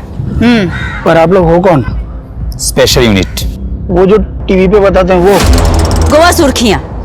आज से करीब 18 साल पहले तूने स्टेटमेंट दिया था कि तू चोरी करने के इरादे से एक गर्ल्स हॉस्टल में गया था और वहां तूने कुछ और देखा। क्या देखा? नदीम अहमद एक चोर का कैरेक्टर क्वेश्चनेबल है। योर ऑनर, पिछले 20 सालों से जिस केस में कोई जवाब नहीं मिला वहां पर चीजें क्वेश्चनेबल तो दिख रही हैं। वैसे हमने इस चोर पर आंख बंद करके भरोसा नहीं किया है। नदीम, कहाँ है तुम्हारा बंदा? वो देखो मैडम, आ गया।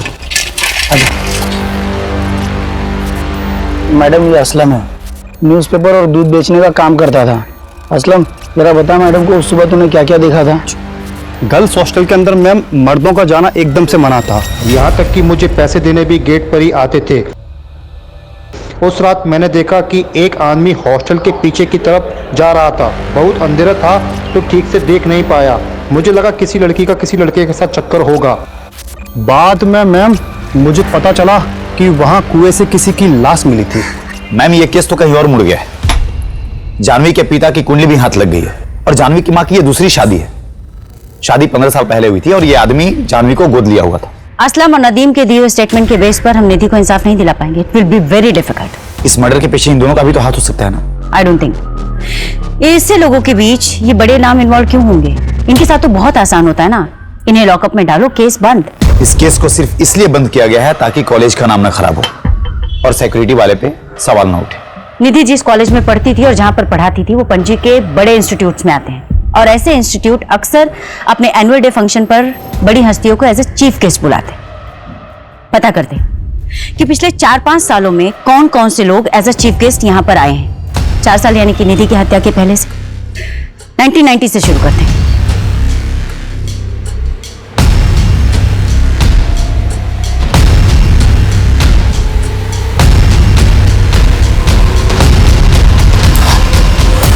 मैम मैंने सारे फोटोज देखे और इन फोटोज में मुझे कुछ पावरफुल लोग दिखे, लेकिन कनेक्शन कैसे ढूंढेंगे? मैथ्यू, मुझे लगता है ना कि हमें नए सिरे से शुरुआत करनी चाहिए।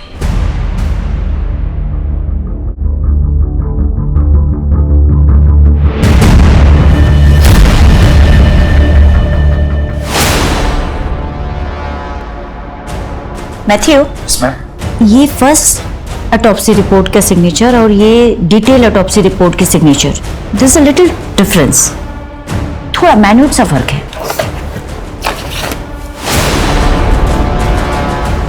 आप बिल्कुल सही कह रही हैं। दोनों सिग्नेचर के फ्लो में थोड़ा फर्क दिख रहा है। लगता है किसी दूसरे ने की है इस सिग्नेचर को। डॉक्टर शिवदर्शन रेड्डी, मैं sir Jennifer Pereira, special unit officer. Nidhi Rastogi case याद होगा आपको? बराबर याद है। 20 साल से वेट कर रहा हूं, कोई तो आएगा मेरे पास इन्वेस्टिगेशन करते हुए। आजकल जहां टेक्नोलॉजी से लेकर सिक्योरिटी तक सब कुछ इतना एडवांस हो चला है, फिर भी कई केसेस में मैनिपुलेशन होता रहता है। तो इमेजिन कीजिए 20 साल पहले क्या कुछ नहीं होता होगा। आपका मतलब है इस केस की पोस्टमार्टम रिपोर्ट के साथ भी मैनिपुलेशन हुआ? रेप, उस बच्ची के साथ रेप हुआ था। तो ये बात ऑटोप्सी में क्यों नहीं लिखी गई? लिखी गई थी, मगर कोई तो था जो ये चाहता था कि रिपोर्ट से ये सब कुछ मिटा दिया जाए। क्या आप हमें उसका नाम बता सकते हैं? जी नहीं, हम पे वो प्रेशर पुलिस टीम के थ्रू डाला जाता था। आपके इन्वेस्टिगेशन ऑफिसर्स इस केस को सुसाइड केस बताकर हमेशा के लिए क्लोज कर देना चाहते थे। क्या आप स्टेटमेंट देंगे? निधि रस्तोगी केस में आप भी इन्वॉल्व थे ना? मैं जानना चाहती हूँ कौन प्रेशराइज करवा रहा था? कौन नहीं करवा रहा था प्रेशराइज मैडम, बस सभी तो लगे हुए थे इस केस को खत्म करने में। मुझे भी धमकियां मिली। 21 साल की बच्ची थी वो। आपने भी तो प्रेशराइज किया था डॉक्टर रेड्डी को, नहीं? उदय जी, आई कैन अंडरस्टैंड। उस समय आपके पास पावर नहीं थी, पर आज मैं आपको पावर दे रही हूँ। आप रिवॉल्व कर सकते हैं। देखिए, एक एक्स गवर्नमेंट ऑफिसर की स्टेटमेंट बहुत मैटर करती है।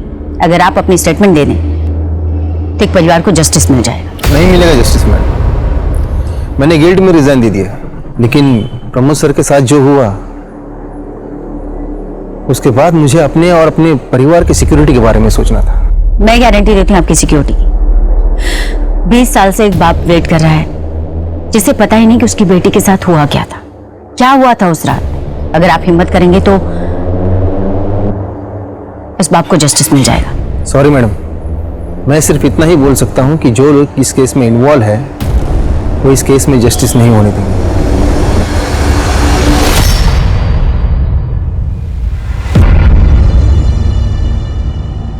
लगता है हमें भी इस केस को सॉल्व करने में 20 साल लग जाएंगे। पता काफी लोगों को है, पर कोई कुछ नहीं कहना चाहता। नीलिमा इस हॉस्टल की केयरटेकर हुआ करती थी, लेकिन हादसे वाली रात नीलिमा ने न तो कुछ देखा और ना ही कुछ सुना। निधि का रेप हुआ था ना, हॉल में सामान भी बिखरा पड़ा था और नीलिमा का कमरा मेस रूम के बगल में।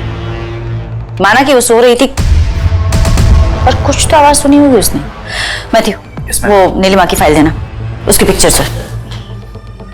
ये रही।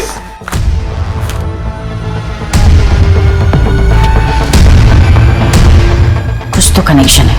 मैम, अगर मैंने स्टेटमेंट दे दिया तो क्या आप मुझे गारंटी देती हैं कि आप निधि को जस्टिस दिलाएंगे और बैकआउट नहीं करेंगे? एसपी साहब, बेहतर होगा आप इज्जत से खुद ही सब बता दें। वैसे हमने होम मिनिस्ट्री में सारी डिटेल्स भिजवा दी है। हमें पता है कि आप वही ऑफिसर हैं जिन्होंने इन्वेस्टिगेशन टीम पर प्रेशर डाला था। केस को क्लोज करो और कोर्ट का डेट ले लो। सर, नदीम हमें सब कुछ बता चुका है, पूरी थ्योरी रेडी है हमारे पास। और वो पीएसआई ऑफिसर जिन्होंने अर्ली रिटायरमेंट ले ली थी आपके प्रेशर की वजह से। अब आप बताएंगे कि आपने ये सब किसके लिए किया या किसके कहने पर किया? मैं उन्हें मना नहीं कर पाया, गुरु माना है मैंने उन्हें। हर इंसान में गलत भावना होती है, लेकिन हमें उसे काबू में रखना है। जब हमारा ध्यान अच्छी बातों में लगाएंगे तब सब कुछ अच्छा होगा। We have to move forward in our life. पीछे मत देखो, जो हुआ अच्छे के लिए होता है। हर इंसान में अच्छा करने की ताकत होती है। पॉजिटिव एनर्जी में जो ताकत है ना, वो किसी और चीज में नहीं। जब आप सोचते हो आई एम द बेस्ट, आप बेस्ट हो जाते हो। तो से with me, I am the best, I am the best, I am the best, I am the best. Donation पहुंच गई?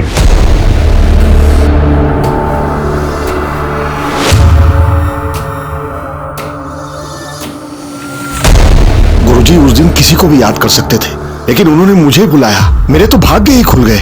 मैं उन्हें मना कैसे कर सकता था? 19 जनवरी 1995 निधि ने सुसाइड नहीं किया था, उसका मर्डर हुआ था। और रेप भी। तुम्हें तो पता ही होगा क्योंकि तुम वहां थी। अगर तूने अपना मुंह किसी के सामने खोला ना, तो तेरी बदन की सारी हड्डियां इतनी बार तोड़ूंगी कि डॉक्टर भी गिनते रह जाएगा। जिंदगी में बहुत कुछ पाना चाहती हो तुम।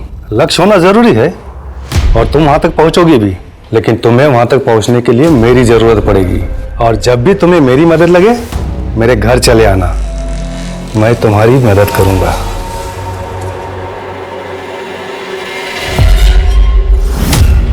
आज जब गुरुजी आए थे ना तुम सबसे मिलने, उन्हें तुम बहुत पसंद आई।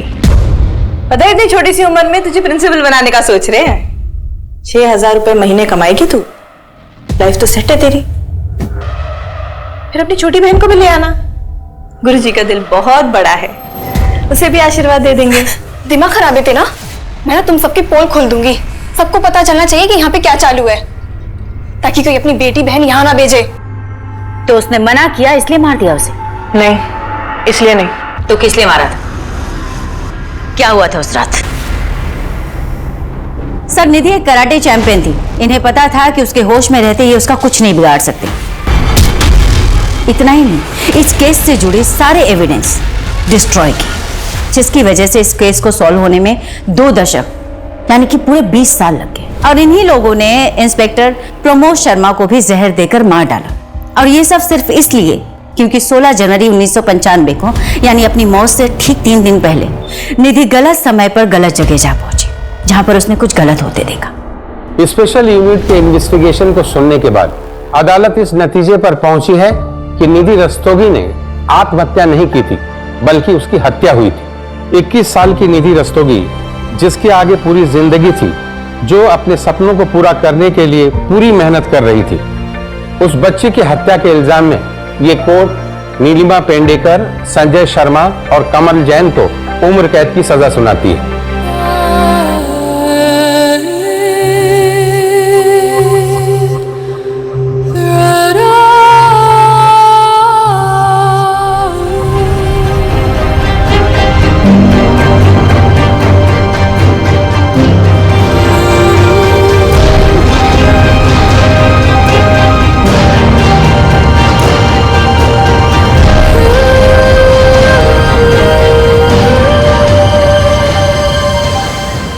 केस में justice was delayed but not denied. 20 साल लगे, लेकिन एक ऑनेस्ट ऑफिसर और उनकी टीम की वजह से एक पिता का लंबा इंतजार खत्म हुआ। तो चलिए त्वरित इंसाफ की आशा के साथ मैं दिव्यांका त्रिपाठी दहिया आपसे विदा लेती हूँ। फिर मिलूंगी एक नए केस के साथ। तब तक देखते रहिए क्राइम पेट्रोल सतर्क, विमेन अगेंस्ट क्राइम, एक औरत पर वार, अब हर औरत का भार। जय हिंद। इस तरह के और भी एपिसोड देखने के लिए हमारे चैनल को सब्सक्राइब करें और बेल आइकन दबाना ना भूलें।